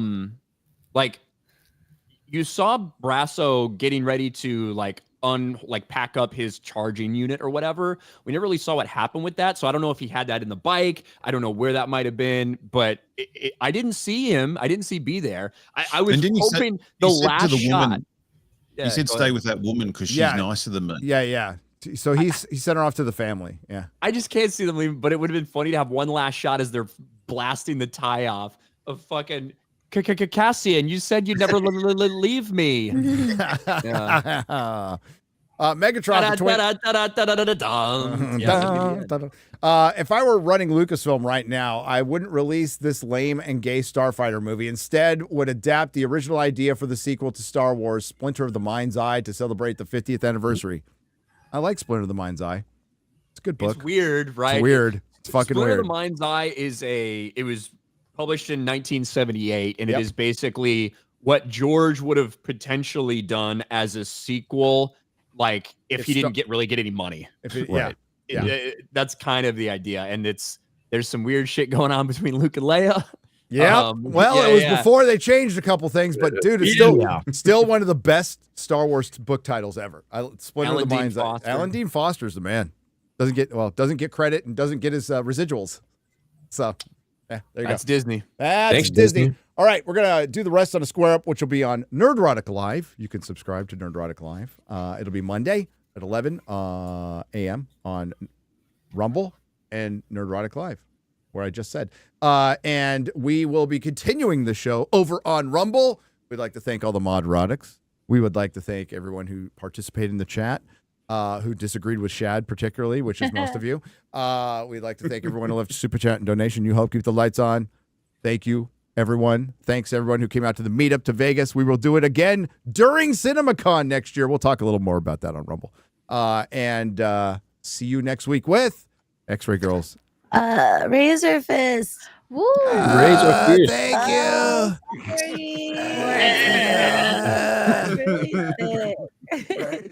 Say hi to the chat.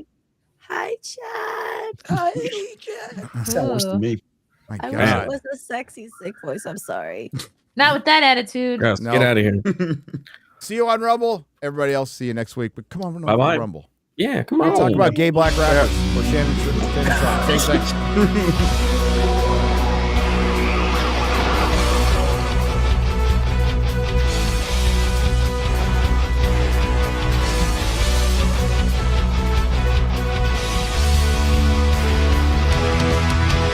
Here they come and the crowd cannot wait. Oh, hail Friday Night Lights. I apologize because I'm probably late. Oh, hail Friday Night Lights. Radical lights and highly organized. It's Friday Night Tights, Friday Night Tights. If you're still not offended tonight, oh, hail Friday Night Tights. Rest assured that the chances are high. Oh, hail Friday Night Tights. Radical lights and highly organized. It's Friday Night Tights, Friday Night Tights.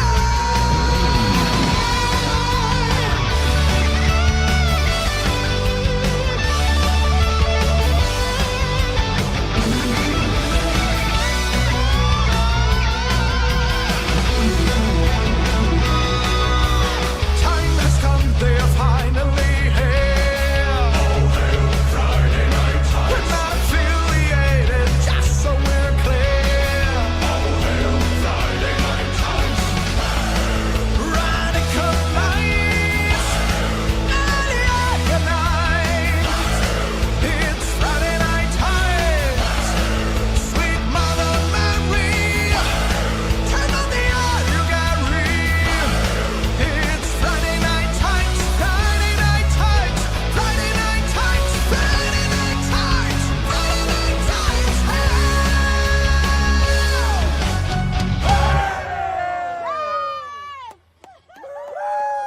All right, that was good.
Do not come.